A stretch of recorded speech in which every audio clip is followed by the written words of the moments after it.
आज हम चैप्टर 5 समांतर श्रेणी में एक्सरसाइज 5.3 क्वेश्चन नंबर 12 को सॉल्व करेंगे।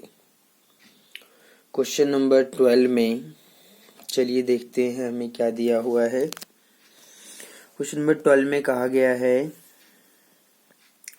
ऐसे प्रथम 40 धन पूर्णांकों का योग ज्ञात कीजिए जो 6 से विभाज्य है। ये हमारा क्वेश्चन नंबर 12 है। सबसे पहले हम इस क्वेश्चन में एक एपी बनाएंगे और फिर उस एपी में 6 से विभाज्य होने वाली कितनी संख्याएं हैं उसका हम योग ज्ञात करेंगे।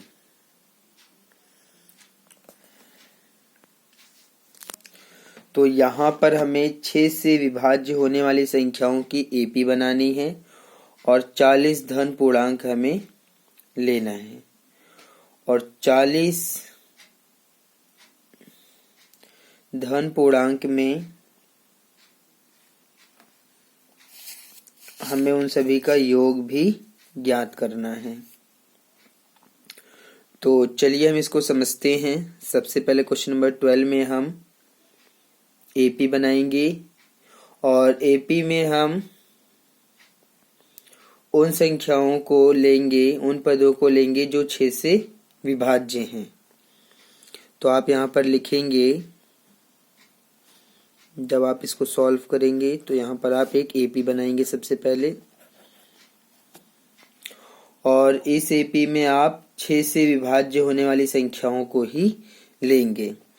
तो क्वेश्चन में कहा गया है कि प्रथम 40 धन पूर्णांकों का हमें योग ज्ञात करना है, यानी कि 40 धन पूर्णांकों का हम योग निकालेंगे, लेकिन वो 6 से विभाज्य होनी चाहिए। तो 6 से विभाज्य होने वाली संख्याओं की एपी आप बनाएंगे तो इसमें 6 के पहाड़े में 6 के टेबल में जो भी नंबर्स आते हैं आप उनको लिख सकते हैं। 6, 6 दूनी 12, 6 तीन 18, 6 चौक 24। इस प्रकार से आप 6 से विभाज्य होने वाली संख्याओं की एपी आप बना सकते हैं। और अगर आप इन्हें ध्यान से देखेंगे तो ये सभी पद यहाँ पर 6 से विभाज्य हैं। तो ये एक ऐसी एपी है जिसका प्रत्येक पद 6 से विभाज्य है। तो क्वेश्चन में कहा गया है कि हमें प्रथम 40 धन पूर्णांकों का योग ज्ञात करना है। तो अगर पहला पद 6 है, दूसरा पद 12 है, तीसरा पद 18 है, चौथा पद 24 है, तो इस प्रकार से 40 धन पूर्णांकों का हमें क्वेश्चन नंबर 12 में 40 धन पूर्णांकों का योग ज्ञात करना है। तो जब आप इसको ध्यान से देखेंगे तो यहाँ पर आपको ए मिलेगा। फर्स्ट टर्म होता है ए, प्रथम पद होता है, प्रथम पद यहाँ पर 6 है। फिर आपको यहाँ पर डी मिल जाएगा, A2 माइनस A1। तो दूसरे में से पहले को घटाइए तो ये मिलेगा 6, तो डी भी मिल गया।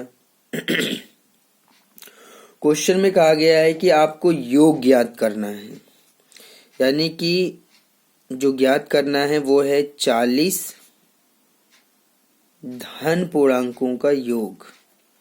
धन पूर्णांकों का योग ज्ञात करना है। तो आप इसको बताएंगे कि ये हमें ज्ञात करना है। योग का मतलब होता है s, और क्योंकि ये सभी धन पूर्णांक है यानी कि प्लस में होने चाहिए और 40 होने चाहिए, यानी कि s 40 हमें ज्ञात करना है। तो जब आप इसको ध्यान से देखेंगे तो यहाँ पर आपको जो n है, s 40 का मतलब n आपको कितना मिल जाएगा, 40 मिल जाएगा। ठीक है। तो यहाँ पर जब आप, ये सभी 6 से विभाज्य होने वाली संख्याओं की सूची है, इसको भी आप ध्यान से समझ लीजिएगा। ये जितने भी यहाँ पर हमने एपी तैयार किया है ये सभी 6 से विभाज्य होने वाले पदों की सूची है। तो जब आप यहाँ पर योग ज्ञात करने का फॉर्मूला लगाएंगे, हमारा फॉर्मूला होता है SN बराबर n/2 ब्रैकेट में 2a प्लस n-1d। तो ऐसा हम योग याद करना चाहते हैं और उसमें 40 पद होने चाहिए। तो n हो गया हमारा 40/2 ब्रैकेट में 2 गुणा ए प्रथम पद आप देख सकते हैं 6 है यहाँ पर। n हमारे पास 40 है क्योंकि 40 पदों का हम योग याद करेंगे। और जो d है जो सार्वांतर है वो यहाँ पर कितना मिला है 6 मिला है। जब आप इसको सॉल्व कर देंगे तो आपको 40 पदों का योग मिल जाएगा। तो आप 2 से इस 40 को कैंसिल कर सकते हैं, आपको 20 मिलेगा। 20 ब्रैकेट में 2 की गुणा 6 में करेंगे 2 6 12 प्लस 40 में से आप एक घटा देंगे तो आपको 39 मिलेगा। और 39 की गुणा 6 में आप करेंगे तो बराबर 20 गुणा में यहाँ पर आप गुणा का निशान लगाएंगे और ये रहा आपका यहाँ पर कितना है ये 12 है ये, और फिर प्लस आप यहाँ पर पहले इस ब्रैकेट को सॉल्व कर लीजिए तभी ठीक रहेगा। तो 20 और यहाँ बाहर गुणा का निशान और ये 12 हो गया आपका। अब पहले तो 39 की गुणा आप 6 में करेंगे। तो जब हम 39 की गुणा 6 में करेंगे तो हमें मिलेगा 234। कितना मिल जाएगा 2, यहाँ नीचे लिख दे रहा हूँ 234 हमें मिल जाएगा। ठीक है। और फिर जब हम इसको आगे सॉल्व कर देंगे तो जो 40 धन पूर्णांकों का योग है वो हमें मिल जाएगा। कितना मिलेगा 20 गुणा, अब हम 234 में 12 को प्लस कर देंगे तब हमें मिल जाएगा 246। और उसके बाद जब हम 246 की मल्टीप्लाई कर देंगे 20 में तो हमारा योग मिल जाएगा 4920। जब आप इन दोनों की मल्टीप्लाई कर देंगे तो आपको क्या मिल जाएगा 4920। इस प्रकार से आपने यहाँ पर 40 धन पूर्णांकों का योग ज्ञात कर लिया। तो 40 धन पूर्णांकों का योग ज्ञात करने के लिए आपको यहाँ पर ये एपी समझ आनी चाहिए। जब आप इस और एपी बनाना बहुत ही आसान है क्योंकि ये सभी 6 से विभाज्य हैं। तो 6 से विभाज्य होने वाली संख्याएं आप यहाँ पर लिख देंगे, आपको एपी मिल जाएगा। आप उसमें प्रथम पद सार्वांतर ये सब निकाल लीजिए।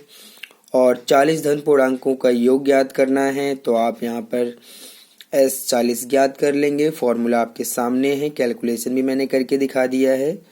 तो इस प्रकार से आप इस क्वेश्चन को कंप्लीट सॉल्व कर सकते हैं। क्वेश्चन बहुत इजी है, आप इसको आसानी से कर पाएंगे। अब हम आगे बढ़ते हैं क्वेश्चन नंबर 13 के ऊपर। चलिए क्वेश्चन नंबर 13 पे आते हैं, इसको पढ़ते हैं। इसमें हमें क्या करना है आप इन चीजों को समझिएगा। क्वेश्चन नंबर 13 में कह रहा है कि 8 के प्रथम 15 गुणजों का योग ज्ञात कीजिए। कितने गुणजों का 8 के प्रथम 15 गुणजों का योग ज्ञात करना है।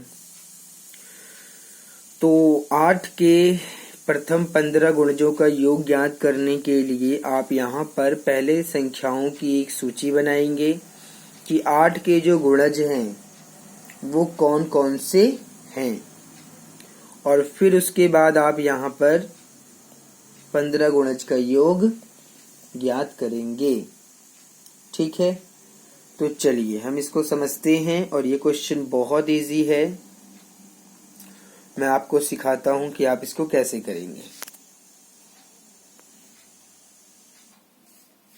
देखिए यहाँ पर अगर आप गुणज का मतलब अगर आप गुणज लिखना चाहते हैं तो गुणज तो आप किसी का भी लिख सकते हैं। गुणज आप किसी का भी लिख सकते हैं। जैसे कि मान लीजिए आप 5 की गुणज लिखना चाहते हैं, 5 के गुणज। तो 5 की गुणज का मतलब है कि आप 5 का पहाड़ा जो 5 का टेबल है वो लिखिए। 5 एकम 5, 5 दूनी 10, 5 तियां 15, 5 चौक 20 और जितना चाहे आप उतने गुणज लिख सकते हैं। इस प्रकार से आप किसी 8 का भी गुणज लिख सकते हैं, 10 का भी। अगर आप 10 का गुणज लिखना चाहते हैं तो 10 का पहाड़ा लिखिए, 10 एकम 10, 10 दूनी 20, 10 तियां 30, 10 चौक 40 और जितना चाहे आप उतने गुणज लिख लीजिए। तो इस प्रकार से हमें क्वेश्चन को समझना था और एक एपी तैयार करना है और हम 15 गुणज का योग ज्ञात करने के लिए क्वेश्चन में कहा गया है। तो सबसे पहले तो आप संख्याओं की सूची बना लीजिए, 8 के 15 गुणज लिखिए। तो जब आप इसको सॉल्व करेंगे तो आप यहाँ पर लिखेंगे कि 8 के 15 गुणज, 8 के 15 गुणज, 8 के 15 गुणजों की सूची। जब आप 8 के 15 गुणजों की सूची बनाएंगे, अर्थात आप यहाँ पर जब एपी बनाएंगे तो वो एपी आपको किस प्रकार से मिलेगी। 8 का पहाड़ा पढ़िए, 8 एकम 8, 8 दूनी 16, 8 दूनी 16, 8 तियां 24, 8 चौक 32, 8 पंचे 40, 8 पंचे 40 और ये इस प्रकार से चलता रहेगा जब तक कि 15 गुणज ना आ जाए। ये पहला गुणज है 8, दूसरा गुणज है 16, तीसरा गुणज है 24, चौथा गुणज है 32, पांचवा गुणज है, पहला गुणज हो गया, दूसरा तीसरा चौथा पांचवा हो गया 40 और हमें लिखना है 15 गुणज। तो इस प्रकार से जब आप लिखते जाएंगे तो 15वां गुणज आपको क्या मिलेगा, 15 अट्ठे 120। लास्ट में जो लास्ट गुणज मिलेगा, 15वां गुणज जो मिलेगा, क्योंकि पहला गुणज तो 8 है, दूसरा गुणज 16 है, तीसरा गुणज 24 है, चौथा गुणज 32 है, पांचवा गुणज 40 है। तो हमें 15 गुणज लिखना था, तो लास्ट में जो 15वां गुणज आएगा तो 15 अट्ठे 120। तो इस प्रकार से आप यहाँ पर इस एपी को देख सकते हैं। इसमें हमारा जो अंतिम गुणज होगा वो होगा 120। तो हमने तो यहाँ पर एक 8 के 15 गुणजों की संख्याओं की सूची बना ली। तो सूची बनाने के बाद आप यहाँ पर प्रथम पद देखेंगे। प्रथम पद क्या है, 8 है, आप इसको देख सकते हैं। फिर आप यहाँ पर डी निकालेंगे, A2 माइनस A1 करेंगे। तो A2 यानी कि दूसरा पद यहाँ 16 है, पहला पद 8 है, घटाने पर हमें क्या मिल जाएगा, 16 में से 8 घटाइए, 8 मिल जाएगा। ठीक है। तो इस प्रकार से जब आप यहाँ पर योग ज्ञात करने जाएंगे, यानी कि आप SN का फॉर्मूला लगाएंगे, क्योंकि हमारे पास अंतिम पद है तो अंतिम पद का फॉर्मूला हम जानते हैं, योग में इस प्रकार से लिखा जाता है, SN बराबर N/2 ब्रैकेट में A प्लस L, ये होता है हमारा फॉर्मूला।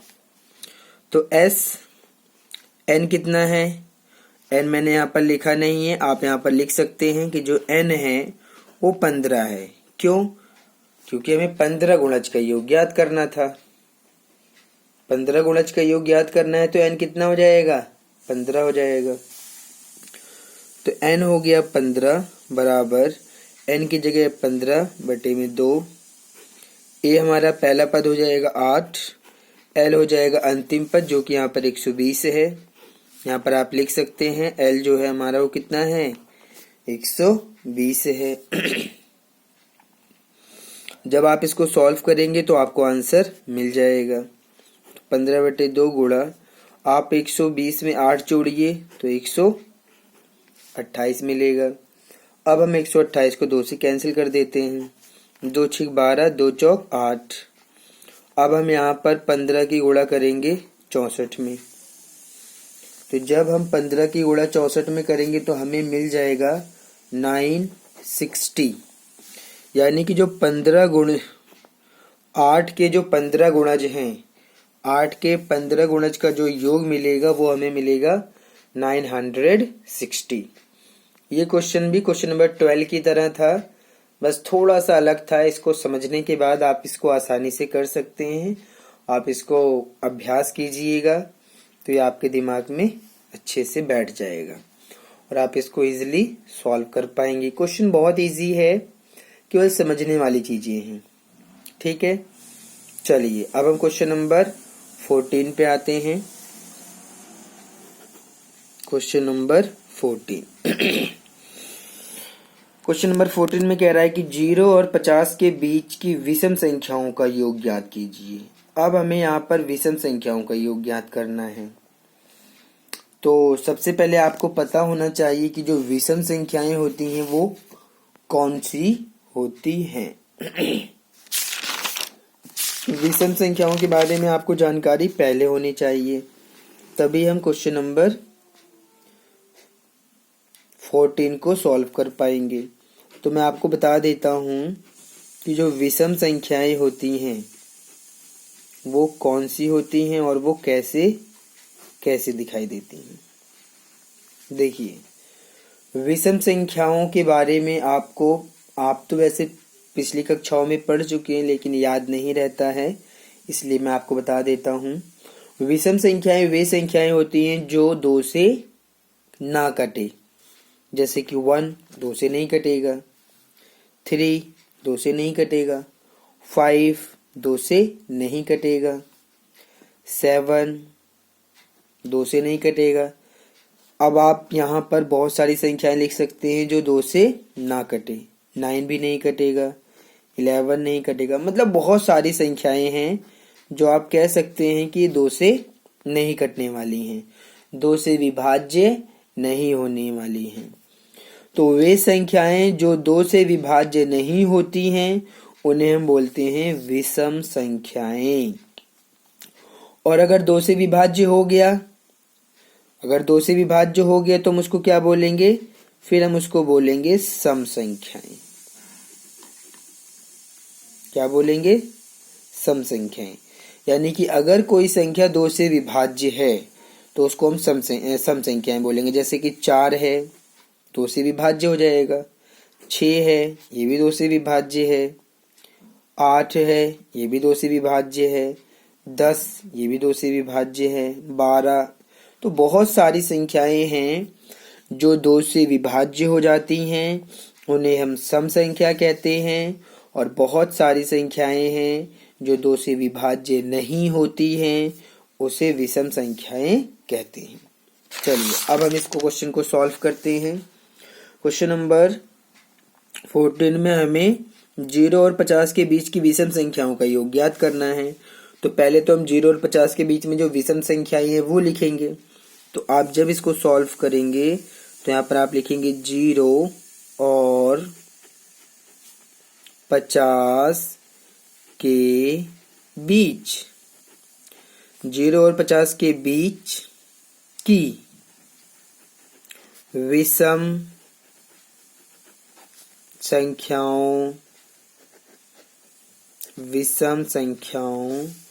की सूची।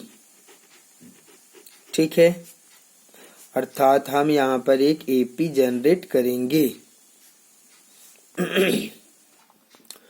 तो 0 और 50 के बीच की विषम संख्याएं कौन कौन सी हैं? चलिए हम इसको देखते हैं। 0 और 50 के बीच में ही होनी चाहिए। 0 से छोटा आप नहीं ले सकते हैं, 50 से बड़ा भी नहीं ले सकते हैं। तो विषम संख्या तो सबसे पहले 1 होगी क्योंकि ये 2 से नहीं कटेगी। उसके बाद 3 होगा, ये भी 2 से नहीं कटेगा। 5 ये भी 2 से नहीं कटेगा। 7 ये भी 2 से नहीं कटेगा। और लास्ट में आपको इस प्रकार से जब बढ़ते जाएंगे तो आपको 49 और मिलेगा। लास्ट में क्या मिलेगा? 49 मिलेगा।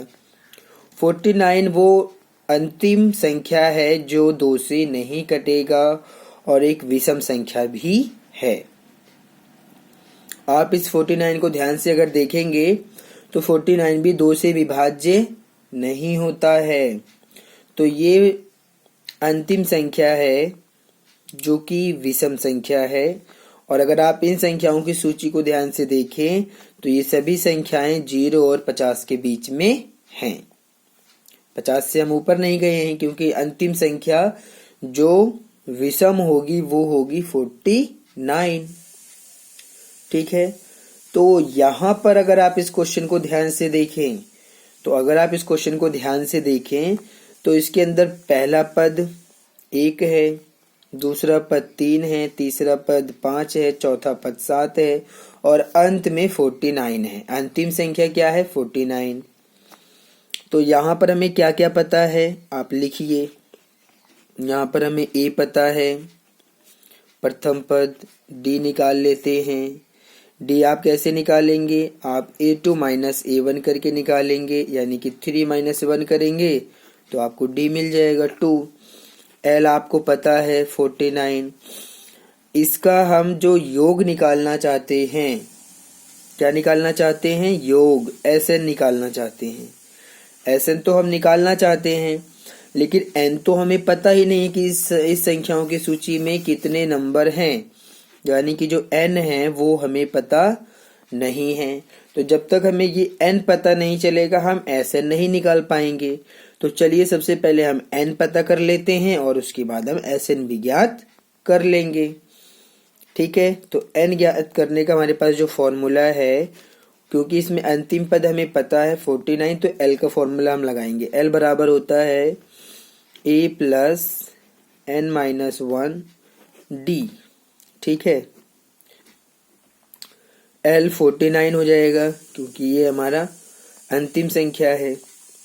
ए प्रथम पद 1 हो जाएगा। एन हम निकालना चाहते हैं और डी हम निकाल चुके हैं, हमारे पास 2 है। इसको आप सॉल्व करेंगे और यहाँ से आपको एन आसानी से मिल जाएगा। चलिए इसको सॉल्व कर लेते हैं। 1 प्लस में है तो उधर चला जाएगा, माइनस में चला जाएगा, यानी कि 49 माइनस का 1 और बराबर मिलेगा आपको n माइनस 1 गुणा में 2। इसको आप घटाएंगे, तो जब आप घटाएंगे तो आपको मिलेगा 48 और जो 2 यहाँ गुणा में वो बटे में जाएगा और यहाँ बचेगा n माइनस 1। आप इसको कैंसिल करेंगे, 2 दूनी 4, 2 चौका 8, यानी कि 24 और माइनस 1 इधर आ जाएगा प्लस में और ये आपका n। तो इसको घटाएंगे तो आप 25 आएगा, यानी कि n आपको मिल गया 25। n आपको क्या मिल गया? 25। तो जब आपके पास n मिल गया है तो अब आप यहाँ पर Sn इजीली फाइंड कर सकते हैं, क्योंकि मैंने आपको कहा था कि अगर आप n फाइंड कर लेते हैं तो Sn भी आप आसानी से फाइंड कर लेंगे। चलिए Sn का फॉर्मूला लगाते हैं। हमारे पास जो Sn का फॉर्मूला है, क्योंकि अंतिम पद दिया हुआ है, तो Sn का फॉर्मूला इस प्रकार से लिखा जाएगा n/2 ब्रैकेट में e प्लस एल।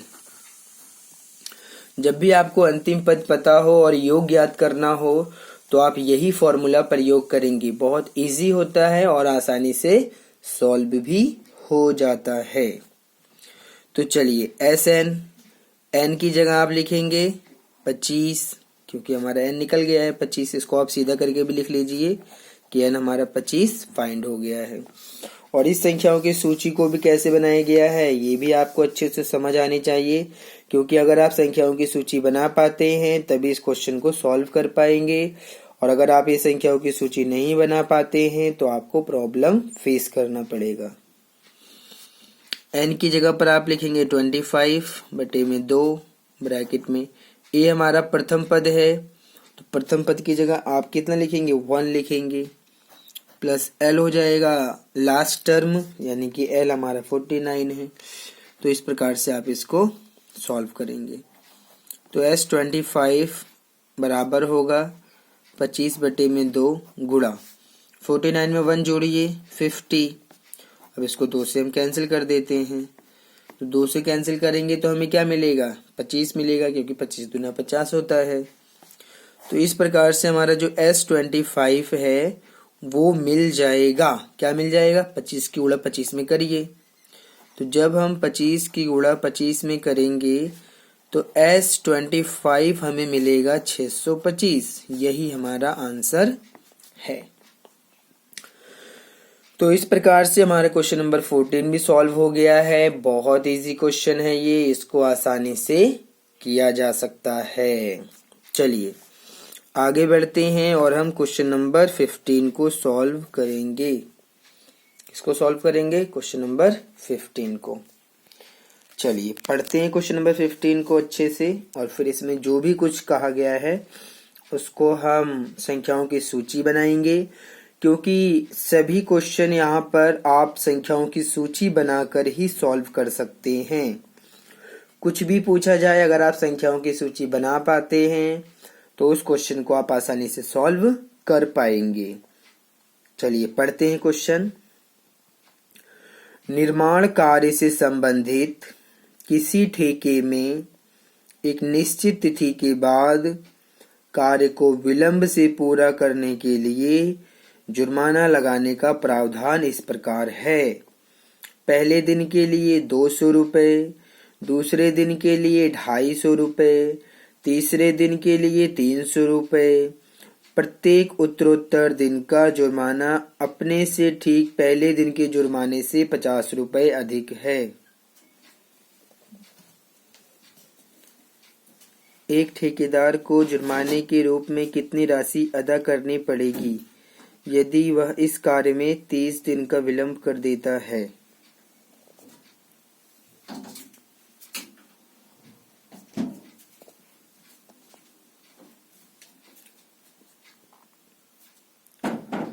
तो इस क्वेश्चन में हमें जो है बताना है कि अगर 30 दिन का विलंब हो जाता है तो कितना जुर्माना देना पड़ेगा, ये हमारा क्वेश्चन है।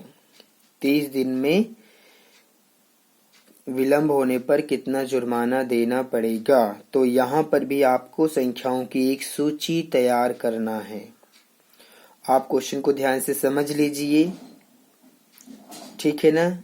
एक ठेकेदारी में ऐसा होता है, जितना समय दिया गया था कार्य को करने के लिए उससे ज्यादा समय लग रहा है, तो जितना दिन विलंब यानी कि जितना दिन देर किया जाएगा तो जुर्माना यहाँ पर बढ़ता जाएगा और 50 रुपये प्रतिदिन बढ़ेगा।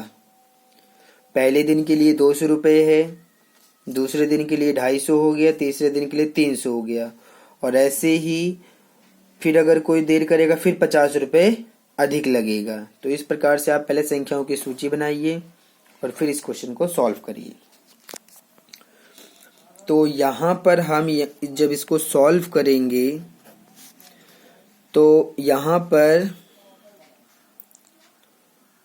प्रत्येक दिन का आप देखेंगे, प्रत्येक दिन में जुर्माना, प्रत्येक दिन में जुर्माना की सूची आप सबसे पहले यहाँ पर लिखेंगे और वो रहेगा आपका एपी। तो पहले दिन के लिए तो उसको 200 रुपये देना पड़ा, पहले दिन के लिए 200 देना पड़ा। फिर अगर एक दिन और देर करता है 50 रुपये बढ़ गए, यानी कि अब उसको 250 रुपये देना पड़ेगा। फिर अगर और देर करता है तो उसको 50 रुपये और देने पड़ेंगे, यानी कि अब उसको 300 रुपये देने पड़ेंगे। फिर अगर वो और देर करता है तो फिर उसको 350 रुपये देने पड़ेंगे, यानी कि हर अगले दिन देर करेगा अगर वो तो उसको 50 रुपये बढ़ाकर जुर्माना देना पड़ेगा। और इस प्रकार से ये संख्याओं की सूची बनेगी, ठीक है। और क्वेश्चन में कहा गया है कि 30 दिन का विलंब कर देता है वो। अगर वो एक दिन विलंब करता तो उसको केवल 200 देना पड़ता, 2 दिन विलंब करता तो उसको फिर 50 रुपये और, यानी कि ये दोनों ही देने पड़ते उसको। 3 दिन विलंब करता है फिर ये सभी देने पड़ेंगे, 4 दिन विलंब करेगा तो उसको ये देना पड़ेगा। तो इस प्रकार से ये चलता रहेगा संख्याओं की सूची, ठीक है। तो जब हमें यहाँ पर वो 30 दिन का विलंब कर देता है तो 30 दिन में तो बहुत पैसे हो जाएंगे, तो वही पैसा हमें यहाँ पर ज्ञात करना है, ठीक है। तो जब आप इसको सॉल्व करने जाएंगे तो यहाँ पर हमारे पास जो प्रथम पद है वो है 200। जब आप डी निकालेंगे तो आपको A2 माइनस A1 करना पड़ेगा, यानी कि 250 में से आप 200 को घटा देंगे तो आपको 50 मिल जाएगा सार्वांतर। और हमें योग ज्ञात करना है। क्या ज्ञात करना है? SN ज्ञात करना है। इसके लिए हम SN ज्ञात करेंगे, लेकिन 30 दिनों के लिए ज्ञात करना है। कितने दिनों के लिए ज्ञात करना है? 30 दिनों के लिए। ठीक है। 30 दिन विलंब करेगा तो कितने रुपए उसको देने पड़ेंगे, तो हमें योग ज्ञात करना पड़ेगा। और उस योग ज्ञात करने में हम 30 दिन का समय लेंगे। तो n हमें कितना मिल गया? यहाँ से हमें n मिल गया 30। ठीक है। अब आप यहाँ पर योग का फॉर्मूला लगाइए। तो SN बराबर होता है n बटे में 2 ब्रैकेट में 2a प्लस n माइनस 1 और ये d। तो ये हो गया S, n हो जाएगा हमारा 30 बराबर, फिर n बटे 2 है यानी कि 30 बटे में 2 हो गया, ब्रैकेट में 2 गुणा a हमारा प्रथम पद हो जाएगा यहाँ पर 200 प्लस n हो जाएगा हमारा 30, क्योंकि हमें 30 दिन का निकालना है, माइनस 1 और d हमने निकाला है वो हमारे पास है 50। अब अगर हम इसको सॉल्व कर दें तो 30 दिन विलंब करने के लिए उसको कितना जुर्माना देना पड़ेगा वो यहाँ पर फाइंड आउट हो जाएगा। ठीक है। चलिए इसको सॉल्व करते हैं। 2 से पहले हम 30 को काटेंगे तो हमें 15 मिलेगा, तो ये रहा 15। फिर 200 की गुणा 2 में करेंगे तो ये बन जाएगा 400।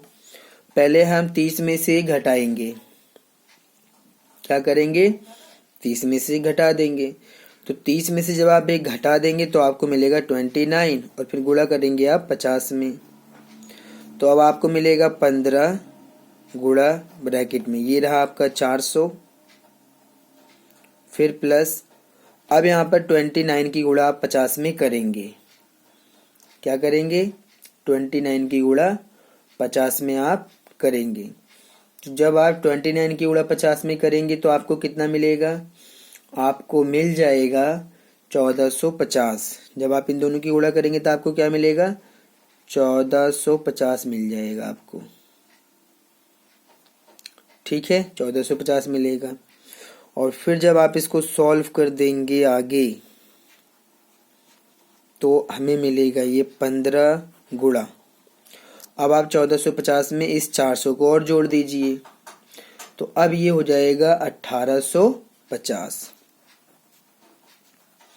मैंने क्या किया? 1450 में 400 को और जोड़ दिया तो 1850 हो गया। अब हम यहाँ पर 1850 में 15 की मल्टीप्लाई कर देंगे, तब हमें मिलेगा 27,750। इतने रुपए उसको जुर्माना देना पड़ेगा 30 दिन विलंब करने के लिए। ठीक है।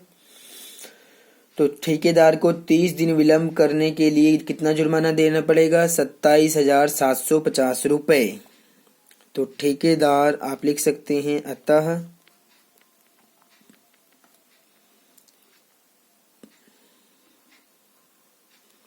ठेकेदार द्वारा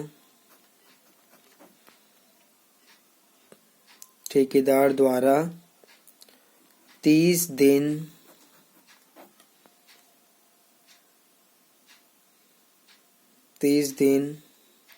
विलंब करने पर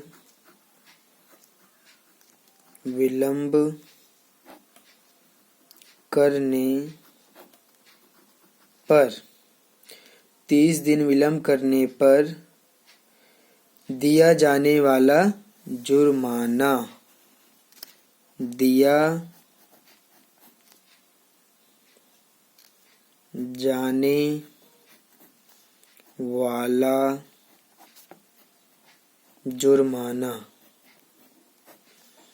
कितना जुर्माना देना पड़ेगा उन्हें? 27,750 रुपए। 27,750 रुपए देना पड़ेगा। ठीक है, 27,750 रुपए जुर्माना देना पड़ेगा।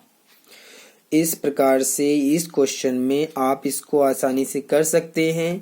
पहले आपको ये संख्याओं की सूची को समझना पड़ेगा, बनाना पड़ेगा, और तभी आप 30 दिन का जो विलंब होगा उसका जुर्माना आसानी से फाइंड कर पाएंगे। ठीक है, तो ये क्वेश्चन इसी प्रकार से करना था। इजी है, समझिए इसको और आप इसको आसानी से करिए। ठीक है, अब हम आगे बढ़ते हैं क्वेश्चन नंबर 16 के ऊपर। क्वेश्चन नंबर 16, चलिए पढ़ते हैं। क्वेश्चन नंबर 16 में क्या लिखा है। क्वेश्चन नंबर 16 में लिखा है, किसी स्कूल के विद्यार्थियों को उनके समग्र शैक्षिक प्रदर्शन के लिए 7 नगद पुरस्कार देने के लिए 700 रुपए की राशि रखी गई है। यदि प्रत्येक पुरस्कार अपने से ठीक पहले पुरस्कार से 20 रुपए कम है तो प्रत्येक पुरस्कार का मान ज्ञात कीजिए। ठीक है, यहां पर हमारे पास जो कुल राशि है वो है 700 रुपए और ये सात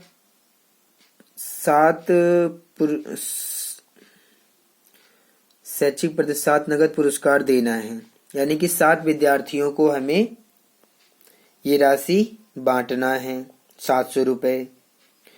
तो प्रत्येक पुरस्कार अपने से ठीक पहले पुरस्कार से 20 रुपए कम है, तो प्रत्येक पुरस्कार का मान ज्ञात करना है कि हमें प्रत्येक विद्यार्थी को कितने रुपए मिला है।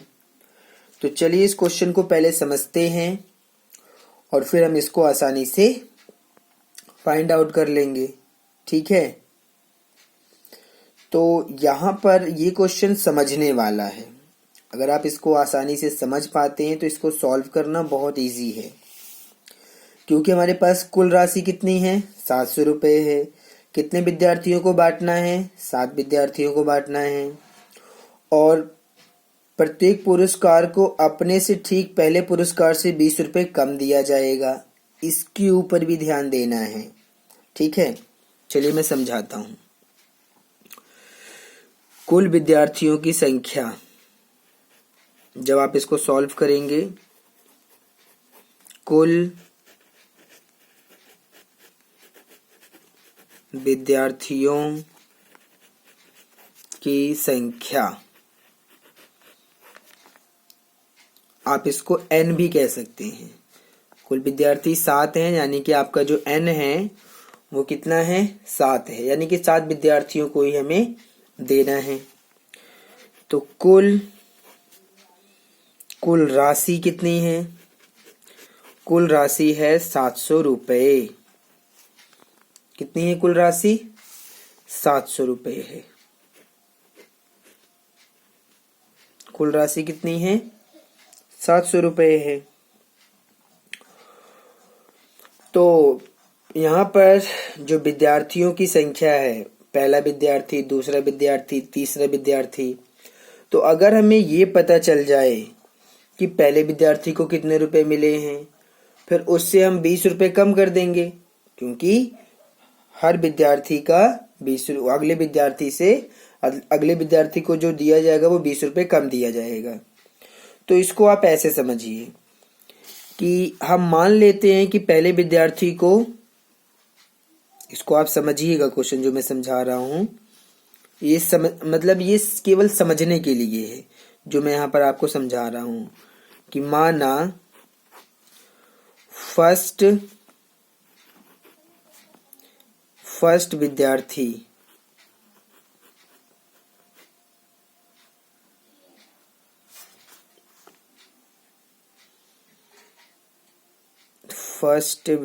ये थोड़ा सा गलत हो गया है।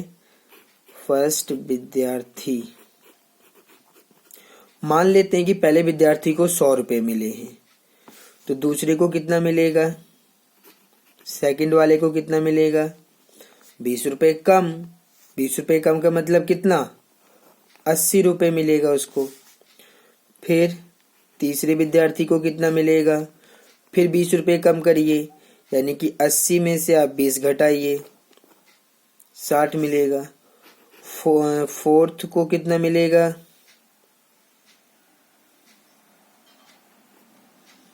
फोर्थ को कितना मिल जाएगा फोर्थ विद्यार्थी को फिर 20 रुपये कम, यानी कि 40। तो अगर आप इसको ध्यान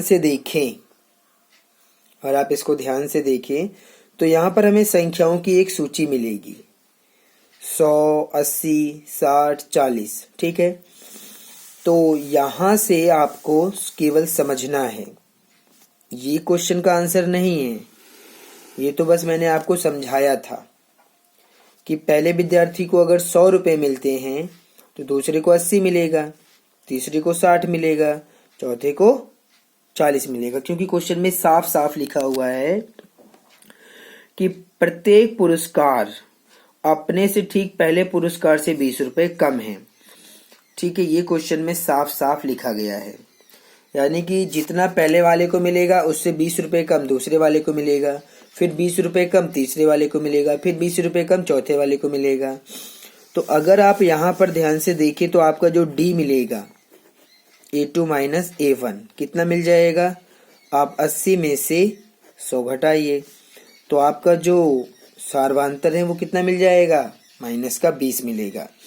तो ये केवल आपको हिंट था, ये केवल हिंट है समझने के लिए। ठीक है, तो ये संख्याओं की सूची भी केवल मैंने समझने के लिए लिया है, ये केवल समझने के लिए और समझाने के लिए था।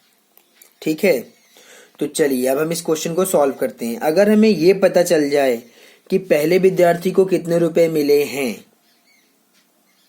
पहले विद्यार्थी को कितने रुपए मिले हैं, अगर हमें ए पता चल जाए, क्योंकि पहले विद्यार्थी का क्या होता है, प्रथम पद, यानी कि ए होता है। अगर हमें ए पता चल जाए तो हम 20 कम करते करते करते जाएंगे और हमें सभी विद्यार्थियों का कितने रुपए पुरस्कार मिला है वो मिल जाएगा। तो यहाँ पर अगर आप ध्यान से देखें तो ये जो कुल राशि है ये आपका SN है। क्या है, SN। N कितना है, N है 7 विद्यार्थी, यानी कि 7 आ जाएगा। D कितना है, D अभी हमने फाइंड किया है, माइनस का 20 आया है। इस D को आप ध्यान से समझ लीजिएगा, ये केवल मैंने आपको समझाने के लिए ये चीजें आपको दिखाई हैं। पहले विद्यार्थी को 100 रुपये, दूसरे को 80, तीसरे को 60, 40, ये केवल समझाने के लिए था। हमें नहीं पता है कि पहले विद्यार्थी को 100 रुपये ही दिया गया है, क्या पता और ज्यादा दिया हो, हमें तो नहीं पता ना पहले विद्यार्थी को कितने रुपए दिया गया है। तो इसलिए पहले विद्यार्थी का जो होता है, पहले विद्यार्थी को हम मान लेते हैं उसको ए,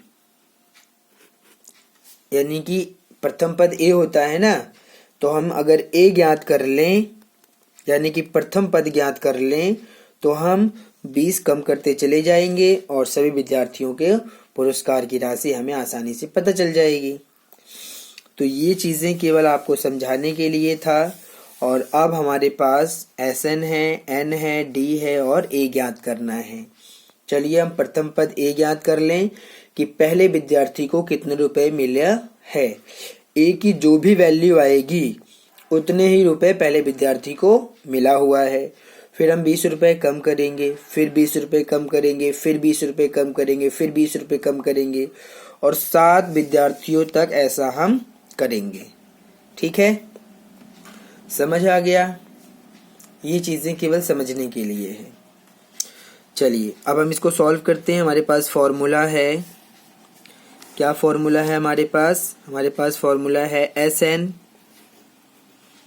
बराबर N/2 ब्रैकेट में 2A प्लस N-1D, ये फॉर्मूला है।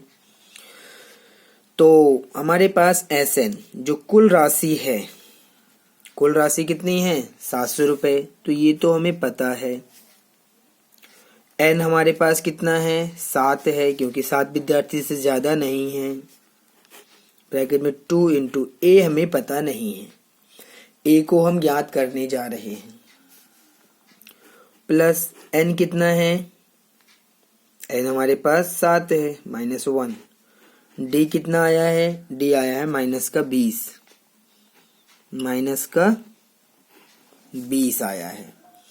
अब अगर हम इसको सॉल्व कर दें तो हमारा आंसर आ जाएगा। तो 700 बराबर 7 हमारा 2 से नहीं कटेगा, ये एज इट इज रहेगा। 2 की गुणा ए में करेंगे 2a प्लस n में 7 में से घटाइए 6 और इसकी गुणा होगी माइनस का 20 में। तो ये रहा 700 बराबर 7/2 ब्रैकेट में 2a प्लस माइनस माइनस 20 की गुणा 6 में करिए 20 छक्का 120। ठीक है, तो अब आप यहाँ पर क्रॉस मल्टीप्लाई करेंगे।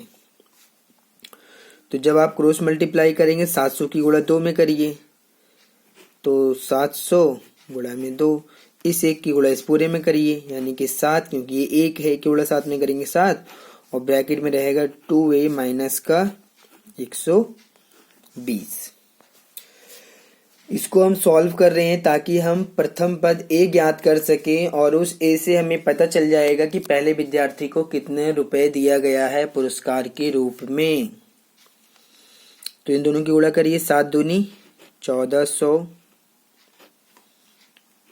और 7 की गुणा पूरे ब्रैकेट में करते हैं 7 दूनी 14a माइनस फिर 12 सत्ते 84 840 हो गया। और अब इसको आप सॉल्व करेंगे तो 1400 840 यहाँ माइनस में है तो प्लस में जाएगा 840 और यहाँ बचेगा 14a। अब इन दोनों को हम जोड़ेंगे, तो जब हम इन दोनों को जोड़ेंगे तो हमें 1400 में जोड़ना है 840। चलिए इसको जोड़ लेते हैं, हमें मिलेगा 0, ये मिलेगा 4, 8 और 4 12 2 हासिल 1, 1 और 1 2, यानी कि 2240 मिलेगा। ठीक है, अब 2240 मिला इन दोनों को जोड़ने के बाद, 14 इसके बटे में चला जाएगा तो 2240 बराबर आएगा 14a और जब a का मान निकालेंगे 2240 14 यहाँ गुणा में है, इसके बटे में जाएगा और अब हम इसको कैंसिल करेंगे। हमें यहाँ पर इसको कैंसिल करना है और इसको काटना है। तो चलिए इसको देखते हैं, 2 से काटते हैं, 2 सत्ते 14 और 2 एकम 2, 2 एकम 2, 2 दूनी 4, यानी कि हमें मिलेगा 1120। कितना मिल जाएगा 1120 मिलेगा बटे में 7 बराबर आएगा 1। तो अब यहाँ पर आप इसको भाग कर लीजिए। चलिए भाग करके देख लेते हैं। हम 1120 को 7 से भाग करेंगे तो 7 एकम 7, 11 में से 7 घटाएंगे 7 4 11, 7 6 42 और ये 0 बच रहा है, 0 यहाँ लगा देंगे। तो इसको इससे भाग करने पर मिला हमें 160, यानी कि जो a आएगा वो 160 आएगा। तो इससे हमें क्या पता चलता है कि पहले विद्यार्थी, क्योंकि a होता है प्रथम पद, पहले विद्यार्थी को 160 रुपए दिया गया है। ये चीज आपको बहुत ही अच्छे से समझ लेना है। संख्याओं की सूची ये नहीं था, ये तो केवल एक हिंट था समझने के लिए, ठीक है। और हम डी ज्ञात करने के लिए, डी हमने इसी हिंट से ज्ञात किया है। वास्तव में पहले विद्यार्थी को 160 रुपए दिया गया है। फिर 160 से आप कम करेंगे अगर आप संख्याओं की सूची निकालना चाहें। संख्याओं की सूची, आप अगर संख्याओं की सूची निकालना चाहें यानी कि एपी निकालना चाहते हैं तो पहले विद्यार्थी को तो मिला है 160 रुपए, फिर 20 कम कर दीजिए यानी कि 140 दूसरे को मिला है, फिर 20 कम करिए 120, फिर 20 कम करिए 100, फिर 20 कम करिए 80, फिर 20 कम करिए 60, फिर 20 कम करिए 40। तो विद्यार्थियों को जो पुरस्कार के रूप में दिया गया है वो इस प्रकार से, पहले विद्यार्थी को 160 रुपए दिया गया है, दूसरे को 140, तीसरे को 120, चौथे को 100, पांचवे को 80, फिर छठे को 60, 7वीं को 40 रुपए। तो यही वो राशि है जो हमें ज्ञात करना था। और ये हमने जब पहला पद ज्ञात कर लिया तभी हम इसको ऐसा निकाल पाए। अगर इस पहले पद को आप ज्ञात नहीं कर पाएंगे तो आप इस क्वेश्चन को सॉल्व नहीं कर पाएंगे। तो ये आपके लिए जानना और समझना बहुत ही इम्पोर्टेंट था। ठीक है, समझ आ गया। तो क्वेश्चन में कहा गया था कि प्रत्येक पुरस्कार का मान ज्ञात कीजिए। तो इस प्रकार से आप इसको लिख लीजिएगा कि प्रत्येक पुरस्कार का मान यही है। ठीक है, प्रत्येक पुरस्कार का मान, अर्थात जो एपी है, पहले विद्यार्थी को 160, दूसरे को 140, फिर 120, 100, 80, 60 और 40, यही पुरस्कार दिए गए हैं। ठीक है, और ये सब कैसे ज्ञात हुआ कि पहले हमने पहले विद्यार्थी का निकाला कि पहले विद्यार्थी को कितने रुपए दिया गया है, फिर हम 20-20 कम करते चले गए, क्योंकि क्वेश्चन में यही कहा गया है कि प्रत्येक पुरस्कार अपने से ठीक पहले पुरस्कार से 20 रुपए कम है। तो जब आप 20 कम करते चले जाएंगे तो आपका अपने आप ही पुरस्कार की राशि निकलती चली जाएगी। ठीक है, तो इस प्रकार से ये क्वेश्चन करना था, और ये केवल आपके समझने के लिए हिंट है, जिससे आपका जो डी है वो समझ आ पाए और किस प्रकार से ये करना है और क्वेश्चन सॉल्व होना है, किस प्रकार से ये बनेगा, ये आप समझ पाए। ठीक है, तो ये केवल समझने के लिए है। क्वेश्चन आपका इस प्रकार से सॉल्व किया जाएगा जो मैंने यहाँ पर आपको सॉल्व करके दिखाया है। चलिए हम आगे बढ़ते हैं और क्वेश्चन नंबर 17 को भी सॉल्व करते हैं। क्वेश्चन नंबर 17 पढ़ते हैं, क्या लिखा है क्वेश्चन नंबर 17 में। एक स्कूल के विद्यार्थियों ने वायु प्रदूषण कम करने के लिए स्कूल के अंदर और बाहर पेड़ लगाने के बारे में सोचा। यह निर्णय लिया गया कि प्रत्येक कक्षा का प्रत्येक अनुभाग अपनी कक्षा की संख्या के बराबर पेड़ लगाएगा। प्रत्येक कक्षा का प्रत्येक अनुभाग अपनी कक्षा की संख्या के बराबर पेड़ लगाएगा। उदाहरण, कक्षा 1 का अनुभाग 1 पेड़ लगाएगा, कक्षा 2 का अनुभाग 2 पेड़ लगाएगा, कक्षा 3 का अनुभाग 3 पेड़ लगाएगा। प्रत्येक ऐसा कक्षा 12 तक के लिए चलता रहेगा। तो प्रत्येक कक्षा के 3 अनुभाग हैं। प्रत्येक कक्षा के 3 अनुभाग हैं। तो इस स्कूल के विद्यार्थियों द्वारा लगाए गए कुल पेड़ों की संख्या कितनी होगी, ये हमारा क्वेश्चन है और इसको हमें सॉल्व करना है। ठीक है, तो आप इस क्वेश्चन को पढ़िए, समझिए और फिर हम इसको सॉल्व करने का प्रयास करते हैं। चलिए इसको सॉल्व करते हैं। तो यहाँ पर भी आप संख्याओं की सूची ही देखेंगे, क्योंकि जो क्लास होती है वो 1 से 12 तक होती है, 12th क्लास तक के बच्चे हैं।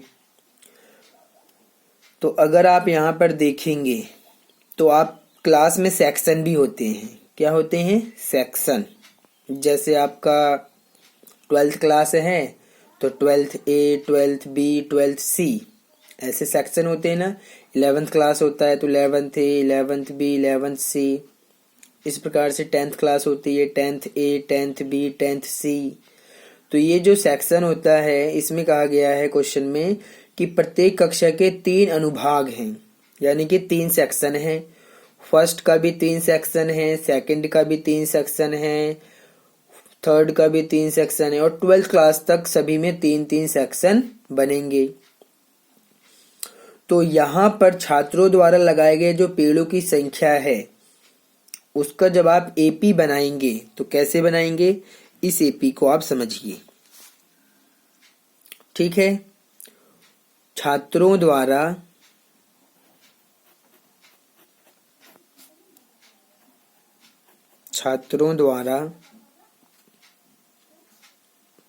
लगाए गए पेड़ों की संख्या,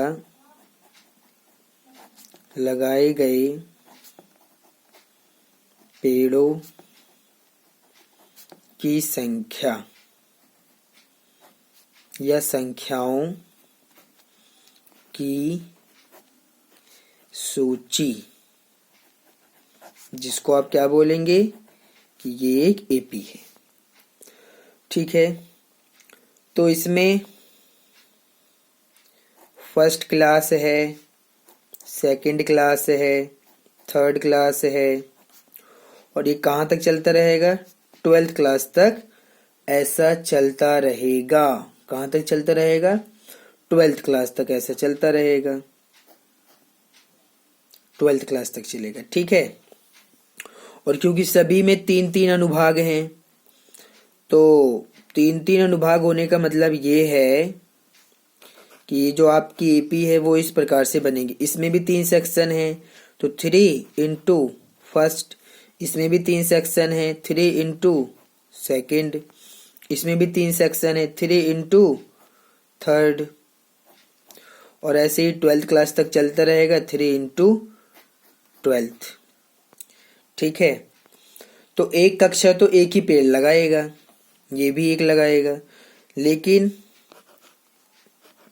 क्वेश्चन में कहा गया, ध्यान से समझिएगा, कि हर एक क्लास के 3 सेक्शन हैं, सभी के 3-3 हैं, तो एक कक्षा तो एक ही पेड़ लगाएगी, तो अब 3 सेक्शन है तो 3 पेड़ लगेगा।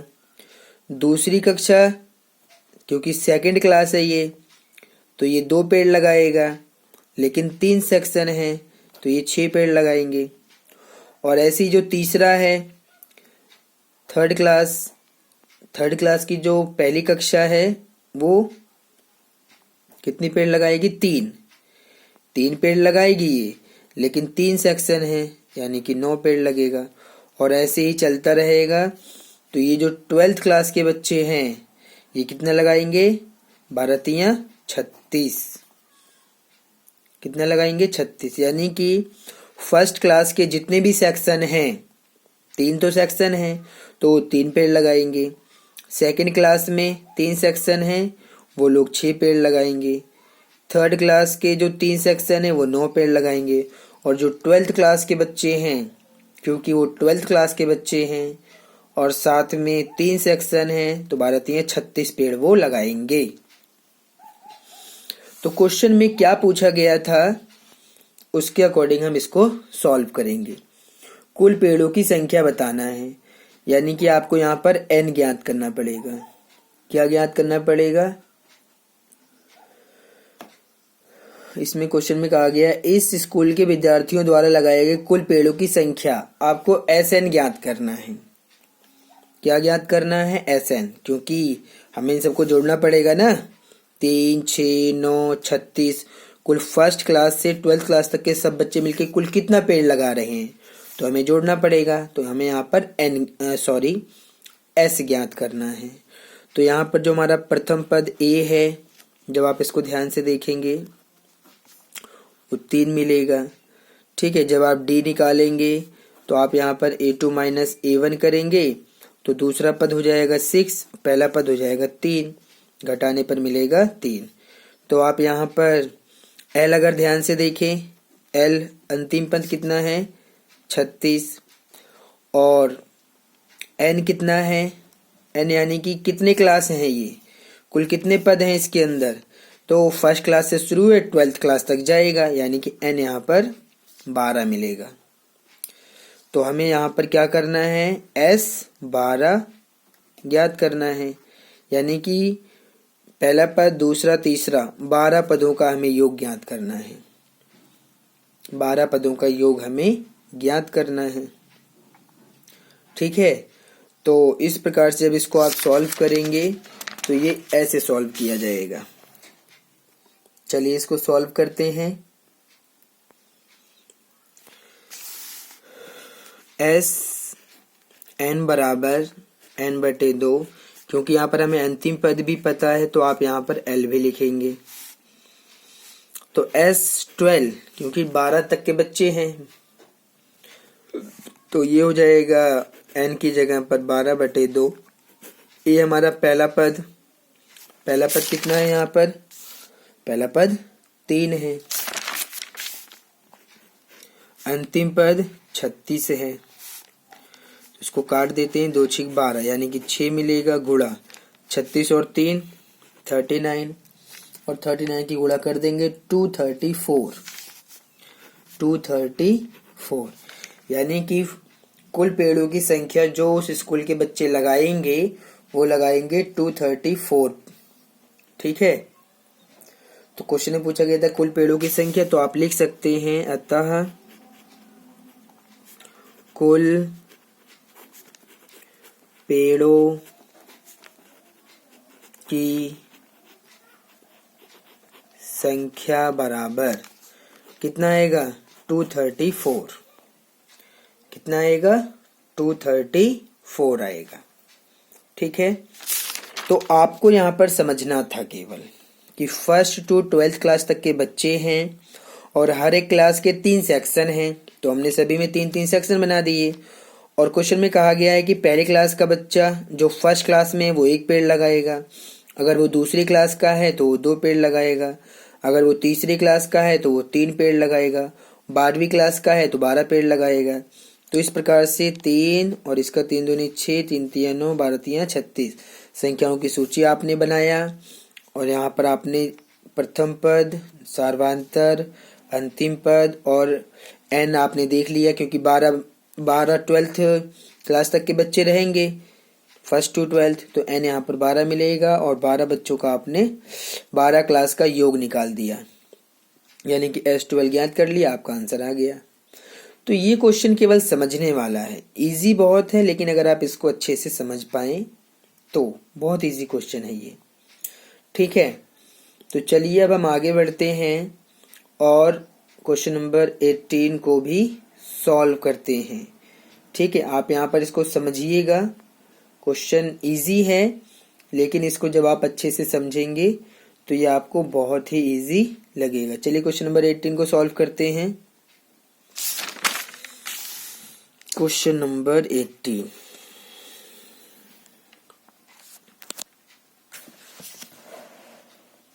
क्या है क्वेश्चन नंबर 18 में?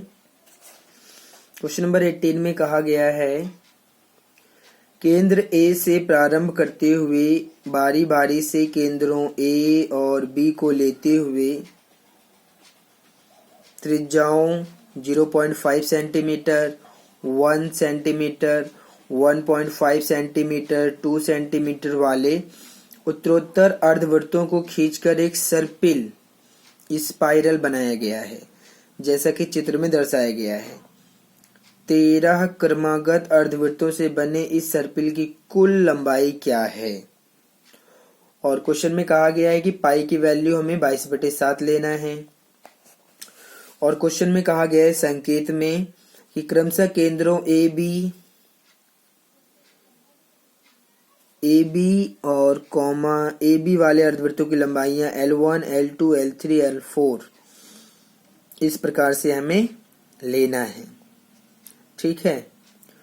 तो यहाँ पर एक सर्पिल स्पाइरल बनाया गया है, ये आपको समझना पड़ेगा, तभी आप इस क्वेश्चन को आसानी से सॉल्व कर पाएंगे।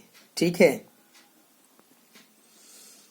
तो क्योंकि ये वृत्त बनाया गया है और यहाँ पर हमें त्रिज्याएं भी पता हैं। ठीक है। क्वेश्चन में कहा गया है कि केंद्र A से प्रारंभ करते हुए, पहले तो हमें एक केंद्र लेना पड़ेगा। मान लीजिए हमने एक केंद्र लिया है A। ठीक है। केंद्र A से प्रारंभ करते हुए बारी बारी से केंद्रों A और B को लेते हुए त्रिज्याओं, पहली जो त्रिज्या ली गई है वो लिया गया है कितना? 0.5, और इसको लेने के बाद क्या बना दिया? एक अर्धवृत्त बना दिया। क्या बना दिया? एक अर्धवृत्त बना दिया। उसके बाद फिर त्रिज्या को बढ़ा दिया। अब त्रिज्या कितने ले लिया?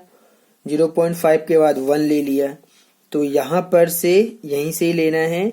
अब 1.5 ले लिया है, तो जब उसने 1.5 लिया तो अब जो इसका सर्पिल था वो इस प्रकार से जाएगा। यानी कि इस अर्धवृत्त की जो लंबाई है ये अपने आप में अर्धवृत्त है, इसकी लंबाई को आप L1 करिए और ये जो इसकी लंबाई आया है इसकी लंबाई को L2 करिए। फिर इसकी त्रिज्या यहाँ से फिर बढ़ा लीजिए। कितना बढ़ाना है, क्योंकि पहले हमने कितना लिया था 0.5, उसके बाद 1 लिया था, अब 1.5 लीजिए, यानी कि यहाँ से ये पूरा बढ़ाएंगे तो आपको 1.5 मिलेगा। और जब आप इसको मिलाएंगे तो आपका जो अर्धवृत्त है वो इस प्रकार से बनेगा। तो इसकी लंबाई L1, इसकी लंबाई L2, इसकी हो जाएगी L3। फिर त्रिज्या बढ़ाया गया है 1.5 के बाद ये आ गया है 2। अब यहाँ से यहाँ तक फिर बढ़ाइए, तो जब आप इसको बढ़ाएंगे अब ये त्रिज्या बन गई, तो फिर से आप इसको मिलाएंगे, ठीक है। तो इस प्रकार से जब आप इसको मिलाते जाएंगे तो ये जो है अर्धवृत्त फिर से बन जाएगा। और यहाँ पर पहला अर्धवृत्त ये है, दूसरा ये है, तीसरा ये है, चौथा इस प्रकार से बन जाएगा, ठीक है। तो L आप ये हो गया L1, L2, L3, ये हो जाएगा L4। तो कहीं ना कहीं यहाँ पर बहुत सारे अर्धवृत्त बन रहे हैं और इसकी त्रिज्याएं हमें समझना है। त्रिज्याएं यहाँ पर पहले 0.5 है, फिर 1 है, फिर 1.5 है। इन त्रिज्याओं का जो AP है वही यहाँ पर हमें समझना है, ठीक है। और इसका जो फिगर है आप इसको थोड़ा सा देख लीजिएगा, बुक में तो ये अच्छा बना हुआ है, इसी प्रकार से फिगर बनाना है। मैं आपको समझा दे रहा हूँ क्वेश्चन, फिगर आपको ऐसे ही बनाना है। फिलहाल ये देखने में तो कुछ और बन गया है, मैं इसको ठीक से बना नहीं पाया हूँ, लेकिन आपको इसी प्रकार से फिगर बनाना था। बाकी जो इसमें संख्याओं की सूची बन रही है वो मैं आपको बना के समझा देता हूँ, बाकी इसमें जो सॉल्व करना है वो मैं आपको सॉल्व करके दिखा देता हूँ, ठीक है। हम इसको सॉल्व कर लेते हैं, लेकिन आप इसका फिगर बना लीजिएगा जो बुक में हमें दिया हुआ है।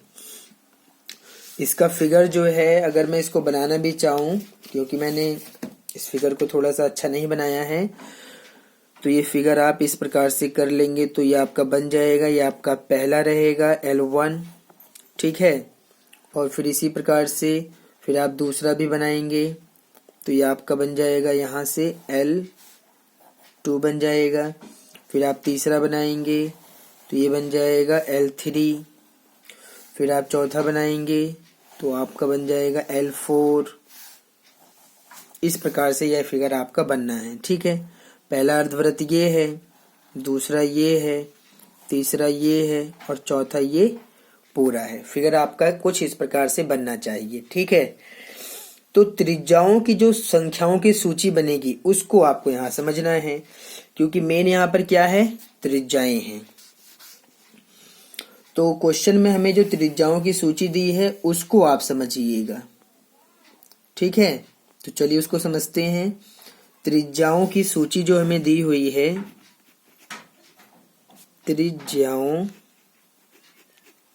त्रिज्याओं की सूची, इसको आप AP के रूप में समझेंगे।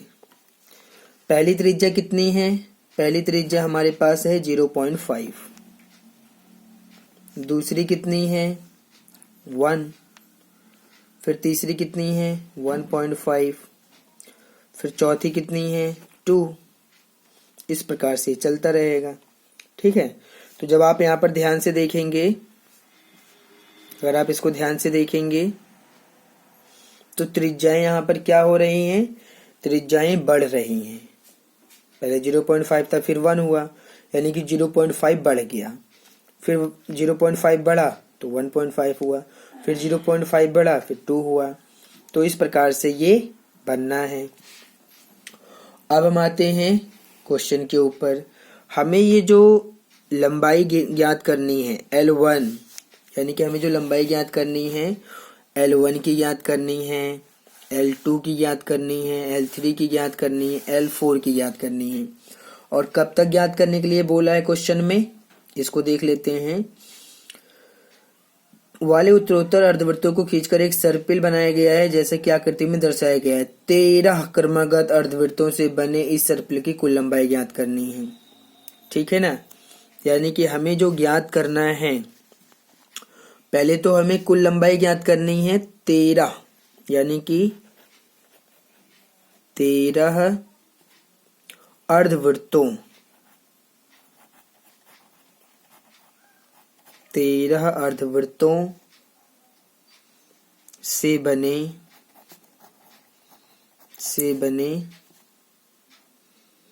इस प्रकार इस सर्पिल की लंबाई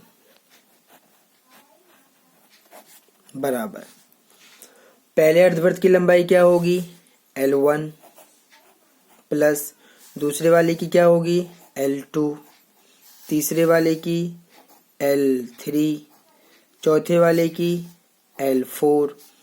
इस प्रकार से हमें तेरह सर्पिल बनेंगे, 13 अर्धवृत्त बनेंगे।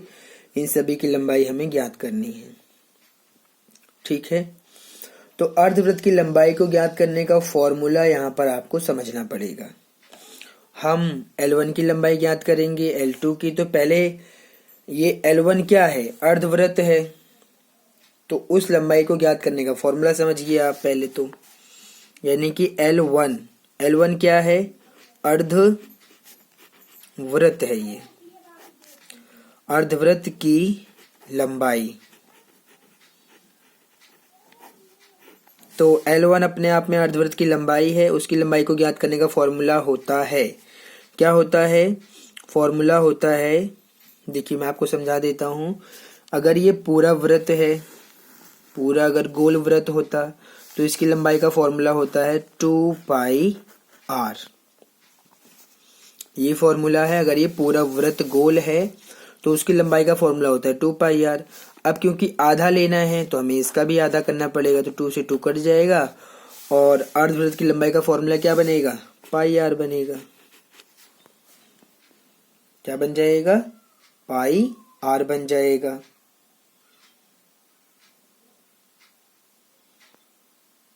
समझ आ गया, इस प्रकार से आपको ये समझना था। तो ये फॉर्मूला तो सभी में लगेगा। अब त्रिज्याएं अलग अलग हो गई, त्रिज्याएं सारी अलग अलग हैं।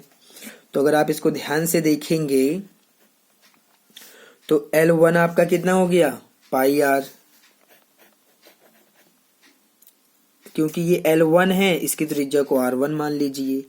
फिर प्लस पाई L2 है तो इसकी त्रिज्या R2 मान लेते हैं, प्लस पाई R। L3 की त्रिज्या, इसकी त्रिज्या R3 मान लेते हैं, प्लस पाई, इसकी जो त्रिज्या होगी वो R4 हो जाएगी। और इस प्रकार से चलता रहेगा और लास्ट में हमें मिलेगा पाई और इसकी त्रिज्या हो जाएगी R13। ऐसा आप समझ सकते हैं। ठीक है, अगर आप इन सभी में से पाई कॉमन ले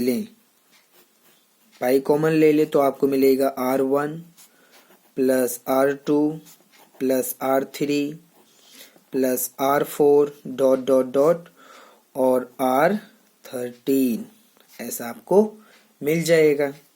तो पाई तो कॉमन है।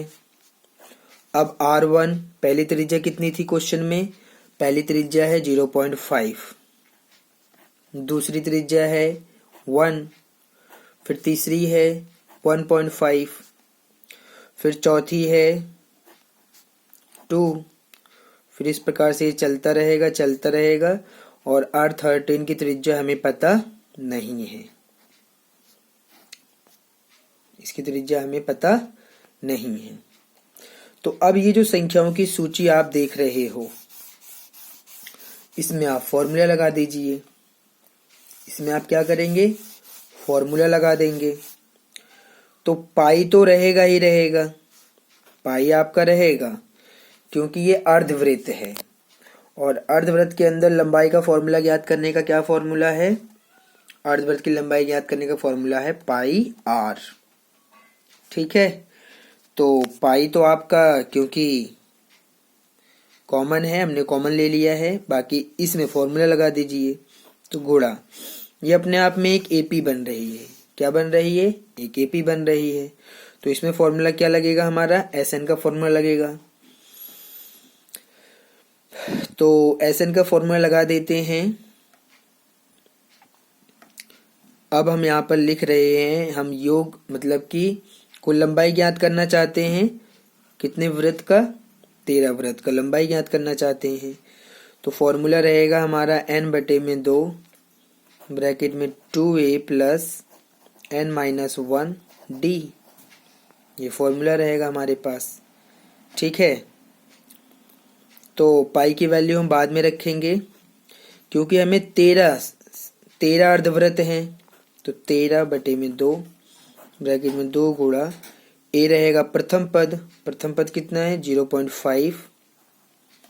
0.5 यहाँ पर प्रथम पद हो जाएगा, प्लस फिर n आ जाएगा हमारा कितना? 13-1। d निकालना पड़ेगा। ठीक है, चलिए d निकाल देते हैं। d हमारे पास फॉर्मूला होता है d निकालने का a2 माइनस a1। तो दूसरा पद यहाँ पर कितना है? दूसरा पद है हमारा यहाँ पर 1 माइनस पहला पद है 0.5। आप इसको देख सकते हैं। तो 1 में से जब हम 0.5 घटाएंगे तो हमें 0.5 मिलेगा। तो d हमें आ गया 0.5। अब इसको आप सॉल्व कर देंगे तो आपको 13 अर्धवृत्त की लंबाई मिल जाएगी। 13 अर्धवृत्त की जो कुल लंबाई है वो आपको मिल जाएगा। चलिए इसको सॉल्व करते हैं। पाई की वैल्यू हम लास्ट में रख देंगे। पाई की वैल्यू 22/7 हमारे पास है, क्वेश्चन में दिया है। पाई गुणा 13/2 फिर ब्रैकेट 0.5 की गुणा 2 में करिए तो 0.5 का डबल करना है। तो 0.5 को जोड़ेंगे तो हमें कितना मिलेगा? 1 मिलेगा। अगर हम इन दोनों की गुणा करेंगे 0.5 का डबल तो कितना होता है? 1 होता है। फिर प्लस 13 में से घटाइए, क्या करेंगे हम? इस 13 में से घटा देंगे तो 12 मिलेगा। गुणा किससे करेंगे? 0.5 से करेंगे। तो अब इसको हम सॉल्व करते हैं। तो ये रहा हमारा S13। ठीक है, मैंने यहाँ पर क्या किया है, ये जो 13 अर्धवृत्तों से बने सर्पिल की कुल लंबाई निकालनी है, इसको मैंने S13 से आगे दर्शाया है। इसकी लंबाई को आप क्या मानेंगे? SN मानेंगे और बाद में आपको यहाँ पर S13 यानी कि 13 अर्धवृत्तों की लंबाई ज्ञात करना है। ठीक है, क्वेश्चन थोड़ा सा घुमावदार है लेकिन समझने वाला है। इसको जब आप समझ जाएंगे तो आप इसको आसानी से सॉल्व कर पाएंगे। ठीक है, चलिए इसको सॉल्व कर लेते हैं। S13 हम निकालेंगे। पाई की वैल्यू मैं अभी नहीं रख रहा हूं और ये रहेगा 13/2। फिर ब्रैकेट में क्या है? ब्रैकेट में है 1 और फिर प्लस। अब हमें यहाँ पर गुणा करना पड़ेगा। हमें 0.5 की गुणा 12 में करना पड़ेगा। तो हमें कितना मिल जाएगा? 12×5 = 60। चलिए हम गुणा कर लेते हैं। जब हम 12 की गुणा 0.5 में करेंगे तो हमें मिल जाएगा 12×5 = 60। पॉइंट एक डिजिट पे लग जाएगा तो हमें मिलेगा 6। तो मैंने 6 ले लिया। पाई की वैल्यू रखते हैं 22/7। अब मैंने पाई की वैल्यू रख दिया है। क्वेश्चन में हमें दिया भी था। क्वेश्चन में कह रहा था कि पाई की वैल्यू 22/7 लेना है। ठीक है, तो इस प्रकार से आप इसको सॉल्व करेंगे। 6 और 1 7 हो जाएगा। आगे कैलकुलेशन 7 से 7 कट जाएगा। 2 से आप इस 22 को काट देंगे, यानी कि 11 की गुणा 13 में आप कर देंगे तो आपको मिल जाएगा 143। ठीक है, इतनी लंबाई आएगी 13 अर्धवृत्तों की। 13 अर्धवृत्तों की लंबाई कितनी आएगी? 143 सेंटीमीटर। ठीक है, तो इस प्रकार से आपने ये निकाला है। फिगर ये खराब हो गया था, मैंने इसको फिर से बनाया है। इस प्रकार से आप बना लीजिएगा। ये पहला अर्धवृत्त है, इसकी लंबाई L1, दूसरा अर्धवृत्त की लंबाई L2, तीसरे की L3, चौथे की L4।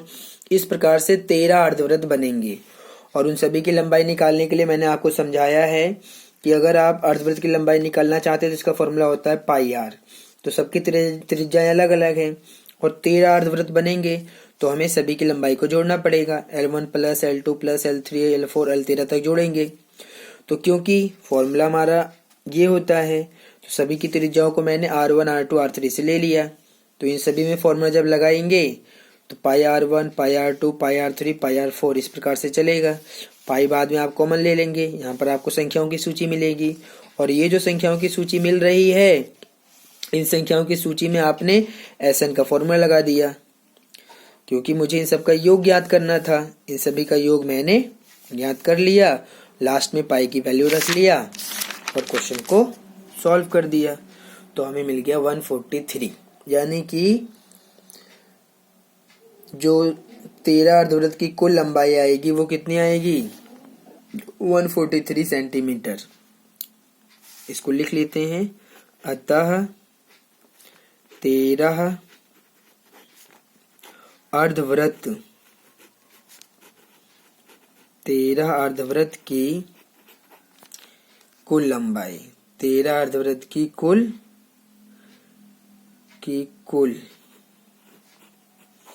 लंबाई बराबर कितना मिल जाएगा, 143 सेंटीमीटर। ये मिल जाएगा। ठीक है, तो ये हमारा क्वेश्चन नंबर कौन सा है, ये 18। ये भी कंप्लीट सॉल्व हो गया है। इसी प्रकार से ये करना है। ठीक है, अब हम एक क्वेश्चन और सॉल्व करते हैं, क्वेश्चन नंबर 19। क्वेश्चन नंबर 19 को सॉल्व करते हैं। तो चलिए पढ़ते हैं क्वेश्चन नंबर 19 में क्या दिया हुआ है। क्वेश्चन नंबर 19 में हमें दिया हुआ है 200 लट्ठों को ढेरी के रूप में इस प्रकार रखा जाता है कि सबसे निचले वाली पंक्ति में 20 लट्ठे, उससे अगली पंक्ति में 19 लट्ठे, उससे अगली पंक्ति में 18 लट्ठे इत्यादि। तो ये 200 लट्ठे कितनी पंक्ति में रखे गए हैं, सबसे ऊपरी पंक्ति में कितने लट्ठे हैं। तो ये सब हमारा क्वेश्चन है, क्वेश्चन नंबर 20। चलिए यहाँ पर हम संख्याओं की सूची बनाते हैं और इस क्वेश्चन को सॉल्व कर लेते हैं। ठीक है, तो हम पहले संख्याओं की सूची बनाएंगे और फिर इस क्वेश्चन को सॉल्व करेंगे। तो यहाँ पर पंक्ति बनी हुई है, सबसे नीचे से शुरुआत करना है। ठीक है, और लट्ठों की श्रेणियां आपको यहाँ पर देखना पड़ेगा। चलिए, जब आप इसको सॉल्व करेंगे, लट्ठों, पहले आप यहाँ पर लिखेंगे लट्ठों की पंक्तियों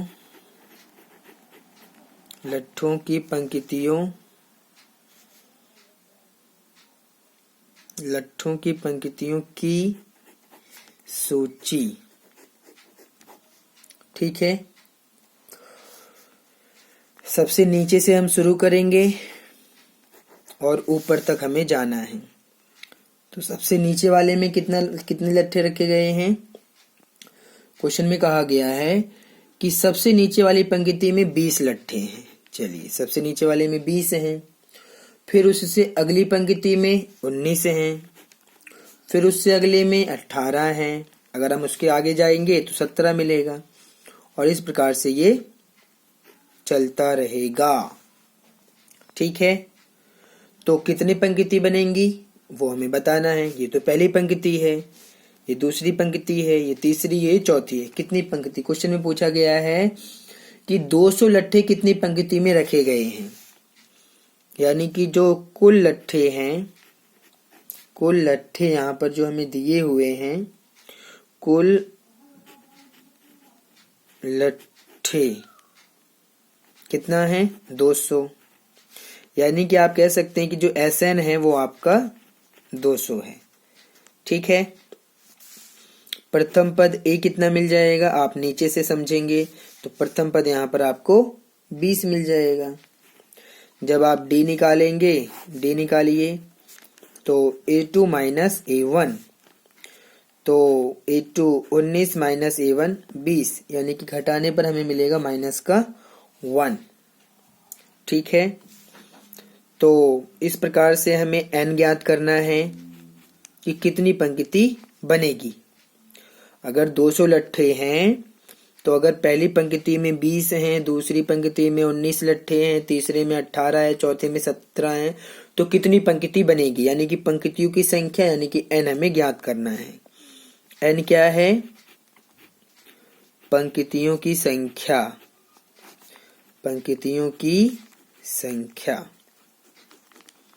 इसको हम ज्ञात करेंगे।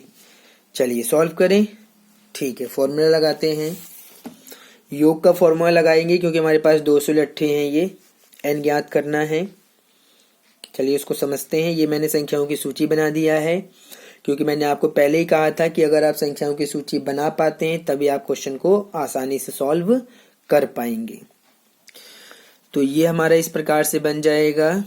SN का फॉर्मूला लगाएंगे, SN बराबर n/2 ब्रैकेट में 2a प्लस n-1 और ये d। तो SN यानी कि हमें पता नहीं है और n पता नहीं है, इसको हम फाइंड करेंगे और फिर 2 इंटू a कितना है, a होता है प्रथम पद, प्रथम पद आपका 20 है। ठीक है,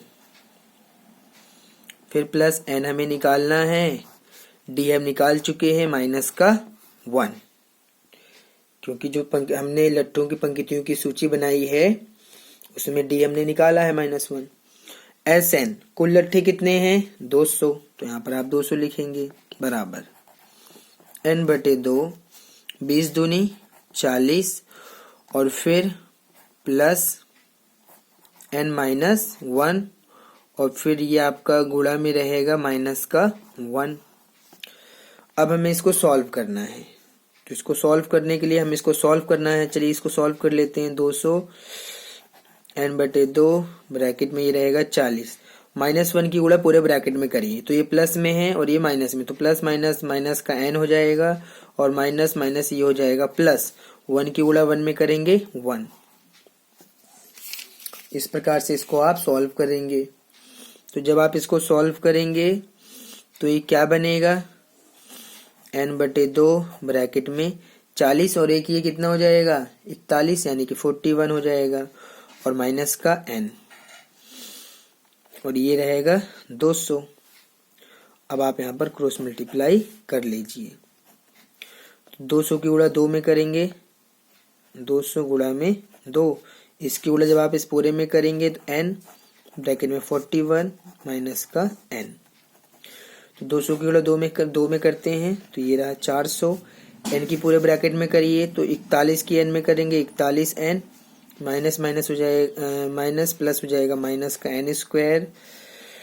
तो इन सबको उठा के इधर लेके आएंगे तो इधर तो कुछ नहीं बचेगा, n² माइनस में है तो यहाँ पर आएगा प्लस में, 41n प्लस में है आएगा माइनस में 41n और ये ऑलरेडी यहाँ पर पहले से ही है। अब आप इसका फैक्टराइजेशन करेंगे। क्या करेंगे, अब आप इसका फैक्टराइजेशन करेंगे तो आपको क्या मिलेगा। चलिए इसको फैक्टराइज कर लेते हैं। तो जब हम इसको फैक्टराइज करेंगे तो यहाँ पर हमें मिलेगा n² और माइनस का निशान। मैं इसको द्विघात समीकरण को हल कर रहा हूँ। ये क्या बन गया है, द्विघात समीकरण बन गया है। तो जब ये द्विघात समीकरण बन गया है तो यहाँ पर कुछ नहीं, 1 लीजिए, इसकी गुणा आप 400 में करेंगे तो आपको 400 मिलेगा और इस 41 n को आप बाहर लिखेंगे, 41 की जगह ब्रैकेट लगाएंगे और प्लस का ये 400 बराबर 0। अब हमें यहाँ पर ऐसी दो संख्याएं चाहिए जिनको ये प्लस का निशान है ना, जोड़ने पर 41 मिले और गुणा करने पर 400 मिले। तो कौन सी संख्याएं हैं, अगर आप उन्हें ध्यान से देखेंगे तो वो आपको मिल जाएंगी। यहाँ पर दो संख्याएं हमें चाहिए जिनको जोड़ने पर हमें 41 मिले, गुणा करने पर, तो कौन सी संख्या रहेगी? चलिए हम 25 और 16 को जोड़ के देखते हैं। 6 5 11, 2 3 और 4, हाँ ठीक है। तो 25 की गुणा अगर आप 16 में करेंगे तो आपको 400 मिलेगा और जोड़ने पर 41। तो आप कह सकते हैं कि मुझे 25 प्लस 16 यहाँ पर मिल गया है। ठीक है, तो इसको आप सॉल्व करिए। एन स्क्वेयर माइनस एन की गुणा पूरे ब्रैकेट में, तो माइनस प्लस माइनस का 25n माइनस प्लस माइनस का 16n और फिर प्लस का 400 बराबर 0। इसमें कॉमन लेते हैं और इसमें कॉमन लेते हैं तो इसमें n कॉमन मिलेगा, तो n माइनस 25, और यहाँ से आप 16 कॉमन लेंगे तो आपको मिलेगा n माइनस 25 और यहाँ पर आएगा 0। ठीक है, तो पहला ब्रैकेट तो आप इससे बना लेंगे, तो पहला ब्रैकेट बनेगा n माइनस 25 और दूसरा ब्रैकेट बन जाएगा n माइनस 16 और ये बराबर आ जाएगा हमारा 0 के। किसके बराबर आ जाएगा? 0 के बराबर आ जाएगा। अब इनको आप 0 के बराबर रख के n की वैल्यू निकाल लीजिए। तो n माइनस 25 को भी आप 0 के बराबर रखेंगे और n माइनस 16 को भी आप 0 के बराबर रखेंगे, तो n यहाँ से 25 मिलेगा और n यहाँ से 16 मिलेगा। ठीक है, तो आप यहाँ पर n की वैल्यू 16 भी ले सकते हैं और 25 भी ले सकते हैं, ये आपकी मर्जी है। ठीक है, तो यहाँ पर अगर आप इसको ध्यान से देखेंगे तो n हमारे पास कितना आ गया है? 25 आ गया है। तो इसका मतलब ये हुआ कि यहाँ पर हमारे कितने, अब हम इसको समझते हैं क्योंकि हमने इसको सॉल्व कर लिया है, अब हम इसको समझेंगे। ठीक है, देखिए हमारे पास में कितने लट्ठे हैं? हमारे पास में लट्ठों की संख्या है 200 लट्ठे हैं और हमारे पास जो n आ रहा है, n कितना आ रहा है?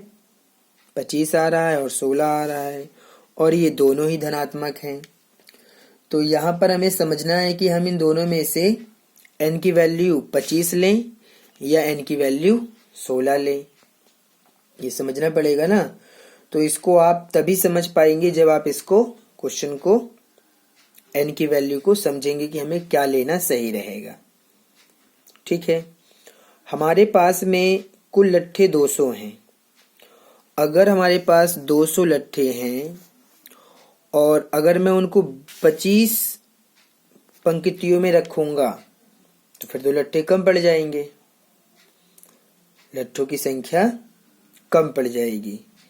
यानी कि हम 200 लट्ठों को 25 पंक्ति में नहीं रख सकते हैं। ठीक है ना, क्योंकि हमारे पास लट्ठे ज्यादा नहीं हैं, केवल 200 ही लट्ठे हैं। ठीक है ना, तो अगर आप इसको ध्यान से देखेंगे तो अगर आप n यहाँ पर 16 लेंगे तो ये लट्ठे आसानी से आप इसको रख सकते हैं। ठीक है ना, तो यहाँ पर आपका जो सार्वांतर आया हुआ है वो माइनस में आया हुआ है, तो घटते क्रम में है ये। ठीक है, तो इसलिए आपको यहाँ पर 21वां पद शून्य होगा। 21वें पद के बाद के सभी पद ऋणात्मक होंगे। जब उन ऋणात्मक पदों को धनात्मक पदों में जोड़ेंगे तो 17वें पद से 20वें पद के सभी पद घट जाएंगे, योग एक समान रहेगा। n 25 इस समस्या के लिए उपयुक्त नहीं है, हम n 16 लेंगे। तो यहाँ पर आपको समझना है कि n जो है, अगर आप 25 लेते हैं तो पंक्तियों की संख्या ज्यादा हो जाएगी और लट्ठे कम पड़ जाएंगे। ठीक है ना, आप लिखेंगे कि चूंकि हमारे पास कुल 200 लट्ठे हैं, इसलिए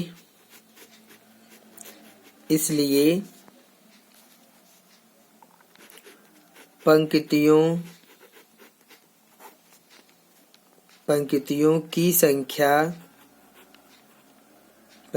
की संख्या बराबर 16 है। ठीक है, हमारे पास कुल 200 लट्ठे हैं, तो इसलिए पंक्तियों की संख्या हम कितना लेंगे? 16 लेंगे। हम बहुत ज़्यादा नहीं ले सकते हैं। अगर हमने 25 ले लिया तो हमारे पास पंक्तियों की संख्या ज़्यादा हो जाएगी और लट्ठों की संख्या कम हो जाएगी। तो 25 पंक्तियां तो बनेंगी भी नहीं, तो हमें 16 ही लेना पड़ेगा। ठीक है, तो अब यहाँ पर क्वेश्चन हमारा n जो ज्ञात करना था, क्वेश्चन में कहा गया था ना, क्वेश्चन में कहा गया था कि 200 लट्ठे कितने पंक्तियों में रखे गए हैं। तो ये तो हमने बता दिया है कि 200 लट्ठे 16 पंक्तियों में रखे गए हैं। अब क्वेश्चन में क्या कह रहा है कि सबसे ऊपरी पंक्ति में कितने लट्ठे हैं। तो अब आपको यहाँ पर सबसे ऊपरी पंक्ति को समझना है। सबसे निचली जो पंक्ति है उसमें 20 हैं लट्ठे, फिर उसके ऊपर वाले में 16 हैं, फिर उसके ऊपर वाले में 18 हैं, फिर उसके ऊपर वाले में 17 हैं। तो सबसे ऊपर की पंक्ति कौन सी होगी? 16वीं पंक्ति होगी। तो 16वीं पंक्ति में कितने लट्ठे हैं ये हमें ज्ञात करना है। 16वीं जो पंक्ति है उसमें लट्ठों की संख्या हमें ज्ञात करना है। तो चलिए हम इसको ज्ञात कर लेते हैं। ठीक है, क्योंकि पहली पंक्ति में कितने लट्ठे हैं? 20, दूसरी में 19, तीसरी में 18, चौथे में 17। तो सबसे ऊपर की पंक्ति कौन सी होगी? क्योंकि 16 पंक्ति बनना है। ठीक है ना, तो 16वीं पंक्ति में 16वीं पंक्ति में लट्ठों की संख्या बराबर 16वीं पंक्ति में लट्ठों की संख्या बराबर। अब हम यहाँ पर ज्ञात करेंगे A16। क्या ज्ञात करेंगे? A16 ज्ञात करेंगे। 16वीं पंक्ति का मतलब क्या है? A16, यानी कि हम जानना चाहते हैं कि जो 16वीं पंक्ति है उसके अंदर कितने लट्ठे हैं। तो A16 का मतलब क्या है? अगर आप व्यापक रूप से देखेंगे तो A + 15D ये होता है। ठीक है, तो A हमारे पास कितना है? पहली पंक्ति में 20 + 15 गुणा D कितना है? D हमारे पास है -1। तो ये रहा 20 और प्लस माइनस माइनस का 15, और जब हम 20 में से 15 घटा देंगे तो हमें मिलेगा 5। यानी कि 16वीं पंक्ति में कितने लट्ठे हैं? 5 लट्ठे हैं। 16वीं पंक्ति में कितने लट्ठे हैं? 5 लट्ठे हैं। तो ये आपको यहाँ पर समझना था। तो इस प्रकार से आप इस क्वेश्चन नंबर 19 को सॉल्व करेंगे। क्वेश्चन थोड़ा समझने वाला है, बहुत ही ध्यान से आप इसको जब समझेंगे, पढ़ेंगे तभी जान पाएंगे। बहुत ही गहराई से समझना पड़ेगा आपको। ठीक है, तो मैंने यहाँ पर क्वेश्चन नंबर 19 को भी सॉल्व कर दिया है। अब एक लास्ट क्वेश्चन बचा हुआ है जो कि क्वेश्चन नंबर 20 है। इसको और कंप्लीट सॉल्व कर लेते हैं, और ऐसा करने से फिर हमारा जो एक्सरसाइज है ये 5.3 ये कंप्लीट सॉल्व हो जाएगा। और फिर हम 9th क्लास का जो सिलेबस है उसको भी अपलोड करेंगे। Question number 20।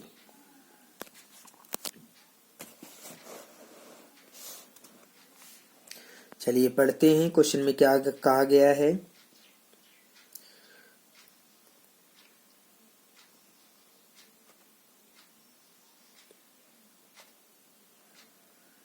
क्वेश्चन नंबर 20 में कहा गया है कि एक आलू दौड़ में प्रारंभिक स्थान पर एक बाल्टी रखी हुई है जो पहले आलू से 5 मीटर की दूरी पर है तथा अन्य आलुओं को एक सीधी रेखा में परस्पर 3 मीटर की दूरी पर रखा गया है।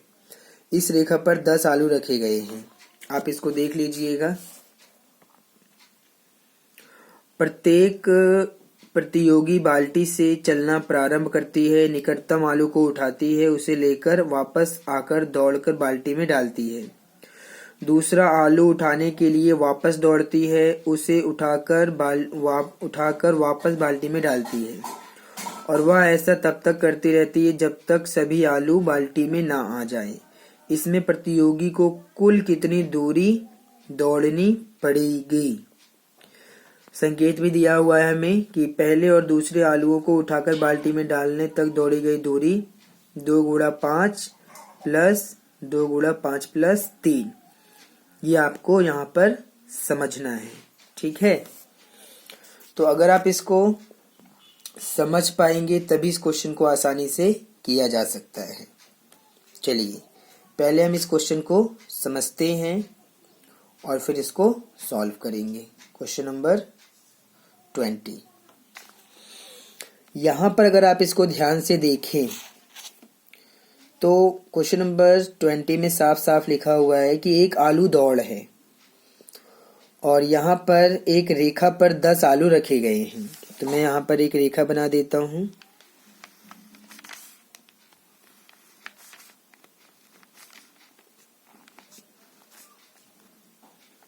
ये एक रेखा है, ठीक है। और इस रेखा पर यहाँ एक बाल्टी भी रखी हुई है। यहाँ पर एक बाल्टी रखी हुई है और इस पे 10 आलू रखे गए हैं, ठीक है। 10 आलू रखे गए हैं।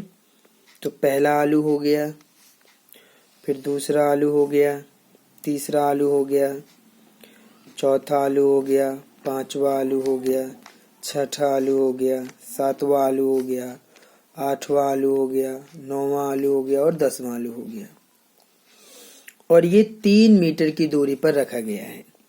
यानी कि क्वेश्चन में साफ साफ लिखा हुआ है कि पहले आलू से 5 मीटर की दूरी पर, पहला आलू जो है वो 5 मीटर की दूरी पर रखा गया है। यानी कि ये तो है 5 मीटर की दूरी और फिर बाकी जितने भी हैं वो 3-3 मीटर की दूरी पर रखा हुआ है। यानी कि पहला आलू 5 मीटर की दूरी पर है, या 5 को हम यहाँ पर ले लेते हैं। इसको थोड़ा सा फिर आगे बढ़ाना पड़ेगा, चलिए जाने देते हैं, ठीक है। इसको आप ये भी मान लीजिए कि पहला आलू 5 मीटर की दूरी पर है, दूसरा 3 मीटर की दूरी पर है, फिर आलू बाकी के सब 3-3 मीटर की दूरी पर रखे हुए हैं। बस पहला आलू जो है वो 5 मीटर की दूरी पर है, बाकी सभी आलू कितने मीटर पर हैं? 3-3 मीटर की दूरी पर रखा हुआ है। तो यहाँ पर आपको इसको समझते हुए संख्याओं की एक सूची बनाना है। अगर आप यहाँ से संख्याओं की सूची बना ले जाते हैं तो आपको आसानी से, कितने आलू हैं? 10 आलू हैं, 10 पदों का योग ज्ञात करना पड़ेगा, ठीक है ना।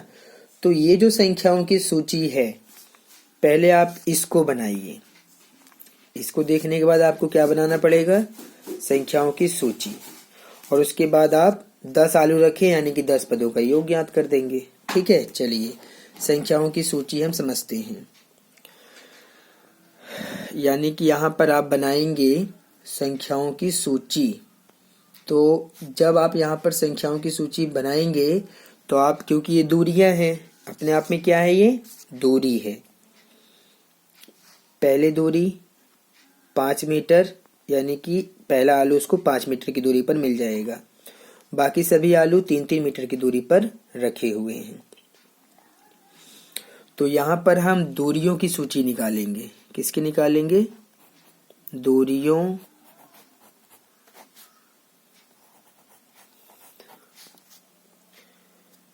की सूची। दूरियों की सूची आप यहाँ पर निकालेंगे, ठीक है ना। तो जब आप यहाँ पर दूरियों की सूची निकालेंगे तो क्योंकि पहला आलू 5 मीटर की दूरी पर है, क्योंकि क्वेश्चन में कहा गया है कि जब वो पहला आलू उठाएगी फिर उसको डालने के लिए आएगी, फिर दूसरा उठाएगी फिर उसको डालने आएगी, फिर तीसरा आलू उठाएगी फिर उसको डालने जाएगी, फिर चौथा आलू उठाएगी फिर उसको डालने जाएगी, पांचवा आलू उठाएगी फिर उसको डालने जाएगी, छठा आलू उठाएगी फिर उसको डालने जाएगी, सातवां आलू उठाएगी फिर उसको डालने जाएगी, आठवां उठाएगी आलू फिर उसको डालने जाएगी, फिर नौवां आलू उठाएगी फिर उसको डालने जाएगी, 10वां आलू उठाएगी फिर तो कितनी दूरी तय करती है हमें ये बताना है। तो अगर हम संख्याओं की सूची बना दें तो ये हमारा आसानी से सॉल्व हो जाएगा। ठीक है, तो देखिए पहले तो उसने 5 मीटर की दूरी चलकर आलू उठाया फिर उसको डालने गई, तो पहला क्या मिला, आना 5 मीटर और जाना 5 मीटर, यानी कि पहला हमें मिल जाएगा 10। जो एपी हमें मिलेगा, यहाँ पर मैं इसको एपी लिख दे रहा हूँ, जो हमारा एपी मिलेगा पहले आलू के लिए उसको 10 मीटर की दूरी तय करनी पड़ेगी। ठीक है, आप इसको ध्यान से समझिएगा। पहले आलू के लिए कितने मीटर की दूरी तय करेगी वो, क्योंकि आप ध्यान से देखिए आई वो 5 मीटर फिर वो उसको रखने गई, तो आना और जाना कितना हो गया, तो ये हो गया अपने आप में 10 मीटर। ठीक है, फिर आप दूसरा भी निकाल के देखिए, तो जब वो फिर यहाँ से यहाँ तक जाएगी तो ये तो 3 मीटर की दूरी पर है, 3 आना और 3 जाना, तो बाकी ये कितना है 10 मीटर ये, और 3 आना 3 जाना, यानी कि 3 और 3 आना 3 जाना 6, ये हो गया 10 6 16 हो जाएगा, यानी कि 3 और 3 ये हो जाएगा 6 मीटर। जब वो पहला आलू तो उसने उठा के रख लिया, दूसरा भी रख लिया, अब वो ये वाला उठाएगी। ठीक है ना, तो फिर इसमें इतना 3 आना और 3 जाना, तो ये भी 6 है, तो 6 और ये 6 12, और 12 और 10 22। तीसरे आलू के लिए वो 22 मीटर की दूरी तय करेगी। ठीक है, आप इसको ध्यान से समझिएगा। और फिर 3 ये और 3 ये, क्योंकि आना और जाना दोनों रहेगा, तो 3 आना और 3 जाना यानी कि 6, और फिर 6 ये 12, और 6 ये 18, 18 और 10 ये कितना हो जाएगा, 18 और 10 कितना हो जाएगा, 18 और 10 हो जाएगा 28, यानी कि चौथे आलू के लिए उसको 28 मीटर चलना पड़ेगा। तो इस प्रकार से वो कब तक चलेगी, इस प्रकार से वो चलेगी जब तक वो 10वां आलू उठा नहीं लेती है। अगर आप इसको समझ गए हो तो ये भी 6 रहेगा, ये भी 6 रहेगा, ये भी 6 रहेगा, ये भी 6 रहेगा, ये भी 6 रहेगा, ये भी 6 रहेगा, ये भी 6 रहेगा। ठीक है ना, तो लास्ट में अगर आप उसको अंतिम पद निकालना चाहते हैं तो इन सभी को हमें जोड़ना पड़ेगा, क्योंकि वो पहले आ रही है फिर उसको रखने जा रही है, फिर दूसरा आलू उठाए फिर उसको रखने गई, फिर तीसरा उठाए फिर उसको रखने गई, तो इस प्रकार से आना जाना उसका लगा हुआ है। ठीक है ना, तो जब 10वां आलू उठाएगी तो उसको कितनी दूरी तय करनी पड़ेगी, चलिए इसको देख लेते हैं। तो 1 2 3 4 5 6 7 8 9 और फिर 10, तो 6 कितनी बार है यहाँ पर, 1 2 3 4 5 6 7 8 9, 9 बार है, तो 6 नीम हो जाएगा 54, 6 नीम हो जाएगा हमारा 54 54, और फिर 10 ये, यानी कि 64। 10वें आलू के लिए उसको लास्ट में 64 मीटर की दूरी तय करनी पड़ेगी। ठीक है, तो जब हम यहाँ पर अब योग निकालना चाहेंगे, क्योंकि 10 आलू है यानी कि 10 पदों का योग ज्ञात कर लेते हैं, तो हम यहाँ पर योग ज्ञात करेंगे n/2 ब्रैकेट में 2a प्लस में n-1 और ये d, या फिर अगर आप ये फॉर्मूला लगा दें अंतिम पद वाला n/2 ब्रैकेट में a प्लस l, अंतिम पद से भी आप इसको निकाल सकते हैं। ठीक है, तो हमें s निकालना है, 10 आलू हैं, यानी कि 10 पदों का हम योग यहाँ पर निकाल रहे हैं। तो प्रथम पद ए कितना है, 10 है। डी कितना है, डी निकालना पड़ेगा। डी बराबर आएगा A2 माइनस A1, यानी कि 16 में से हम 10 घटा देंगे तो हमें मिल जाएगा 6 मिल जाएगा। कितना मिल जाएगा, 6। तो n हमें मिल गया 10 बटे में 2, ब्रैकेट में a हमारा प्रथम पद रहेगा 10 प्लस अंतिम पद हो गया हमारा 64। तो इसको काट देंगे, 2 पंचे 10 यानी कि 5 आ गया, और फिर इन दोनों को जोड़ना पड़ेगा, 60 और 10 70 यानी कि 74। गुणा कर देते हैं, 5 चौक 20 की 0 हासिल 2, 5 सत्ते 35 और 2 37, यानी कि 370 मीटर की दूरी उसको तय करना पड़ेगा। ठीक है, तो अगर आप इसको अच्छे से समझ पाते हैं और इसकी दूरियों को समझ पाते हैं कि कितनी दूरी वो तय कर रही है, तो आप इसको आसानी से भी ज्ञात कर सकते हैं। क्योंकि पहला आलू उठाएगी 5 मीटर की दूरी, फिर उसको जाएगी 10 मीटर, इसमें तय कर लिया। फिर 3 ये आना जाना 6, 3 आना 3 जाना 3 आना, फिर ये भी 6, 3 जाना 3 आना, फिर 6, ये बढ़ता चला जा रहा है। तो कुल मिला के उसको 370 मीटर की दूरी तय करनी पड़ेगी। ठीक है, तो ये मैंने संख्याओं की सूची दूरियों का बना दिया है। अगर आप इसको समझ गए होंगे तो आप संख्याओं की सूची बना लीजिए, और उसके बाद उसके 10 पदों का योग आप, क्योंकि 10 आलू हैं तो 10 पदों का योग ज्ञात करना है। तो 10 पदों का योग हमने ज्ञात कर लिया है, और इस प्रकार से लिख देंगे। क्वेश्चन में जो पूछा था उसने कि इसमें प्रतियोगी को कितनी दूरी दौड़नी पड़ेगी, तो अतः आप लिखेंगे प्रतियोगी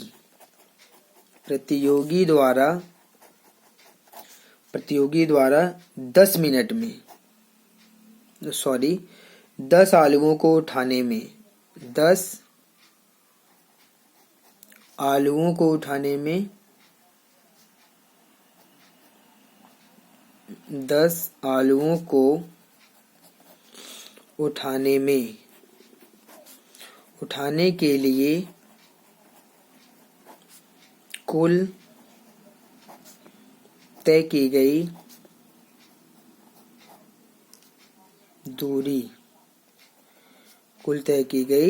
दूरी बराबर कितना आया, 370 मीटर। 370 मीटर की दूरी तय करनी पड़ेगी। ये क्वेश्चन है तो इजी बहुत, लेकिन समझने के बाद अगर आप इसको समझ पाते हैं तो पहला आलू 5 मीटर की दूरी पर रखा हुआ है, ध्यान दीजिएगा। पहला आलू, आप बाल्टी को थोड़ा सा इधर बना लीजिएगा, कोई दिक्कत नहीं है, लेकिन पहला आलू 5 मीटर की दूरी पर है। फिर बाकी के जो सभी आलू हैं वो 3-3 मीटर की दूरी पर रखे हुए हैं। तो ये जो 6 मैंने लिखा है इसको भी आप समझ लीजिएगा, 3 जाना 3 आना, फिर 3 जाना फिर 3 आना, फिर 3 जाना फिर 3 आना, फिर 3 जाना फिर 3 आना। तो इस प्रकार से उसके द्वारा तय की गई दूरी मिलेगी आपको। तो कुल वो 370 मीटर की दूरी तय करेगी, तब जाके वो सभी आलुओं को इस बाल्टी के अंदर रख पाएगी। संख्याओं की सूची मैंने बहुत इजीली बना दिया है, आप कोई प्रॉब्लम ना हो, आप समझ लीजिएगा। सिर्फ ये आगे की जो दूरियां हैं वो जुड़ती चली जाएंगी, और संख्याओं की सूची आराम से आप बना लेंगे और आसानी से इसको सॉल्व कर लेंगे। तो इस प्रकार से हमारा ये जो चैप्टर था ये कंप्लीट हो गया है। 5.3 के मैंने सभी क्वेश्चन सॉल्व कर दिए हैं। और आपको अगर हमारा ये चैनल पसंद आता है तो आप इसको लाइक कीजिए, शेयर कीजिए, सब्सक्राइब कीजिए, ताकि हमें मोटिवेशन मिले और हम आपके लिए इस प्रकार के वीडियोस अपलोड करते रहें और आप इन क्वेश्चनों को अच्छे से पढ़ें और सीखें। मैंने अपने इस वीडियो पर 10th क्लास का जो पूरा सिलेबस है वो मैंने अपलोड कर दिया है। अब मैं अगले वीडियो में 9th क्लास का जो सिलेबस है NCERT का उसको भी मैं अपलोड करूँगा। जल्द ही हम अपने फिर नए वीडियो के साथ फिर से आपसे मुलाकात करेंगे। तब तक के लिए धन्यवाद।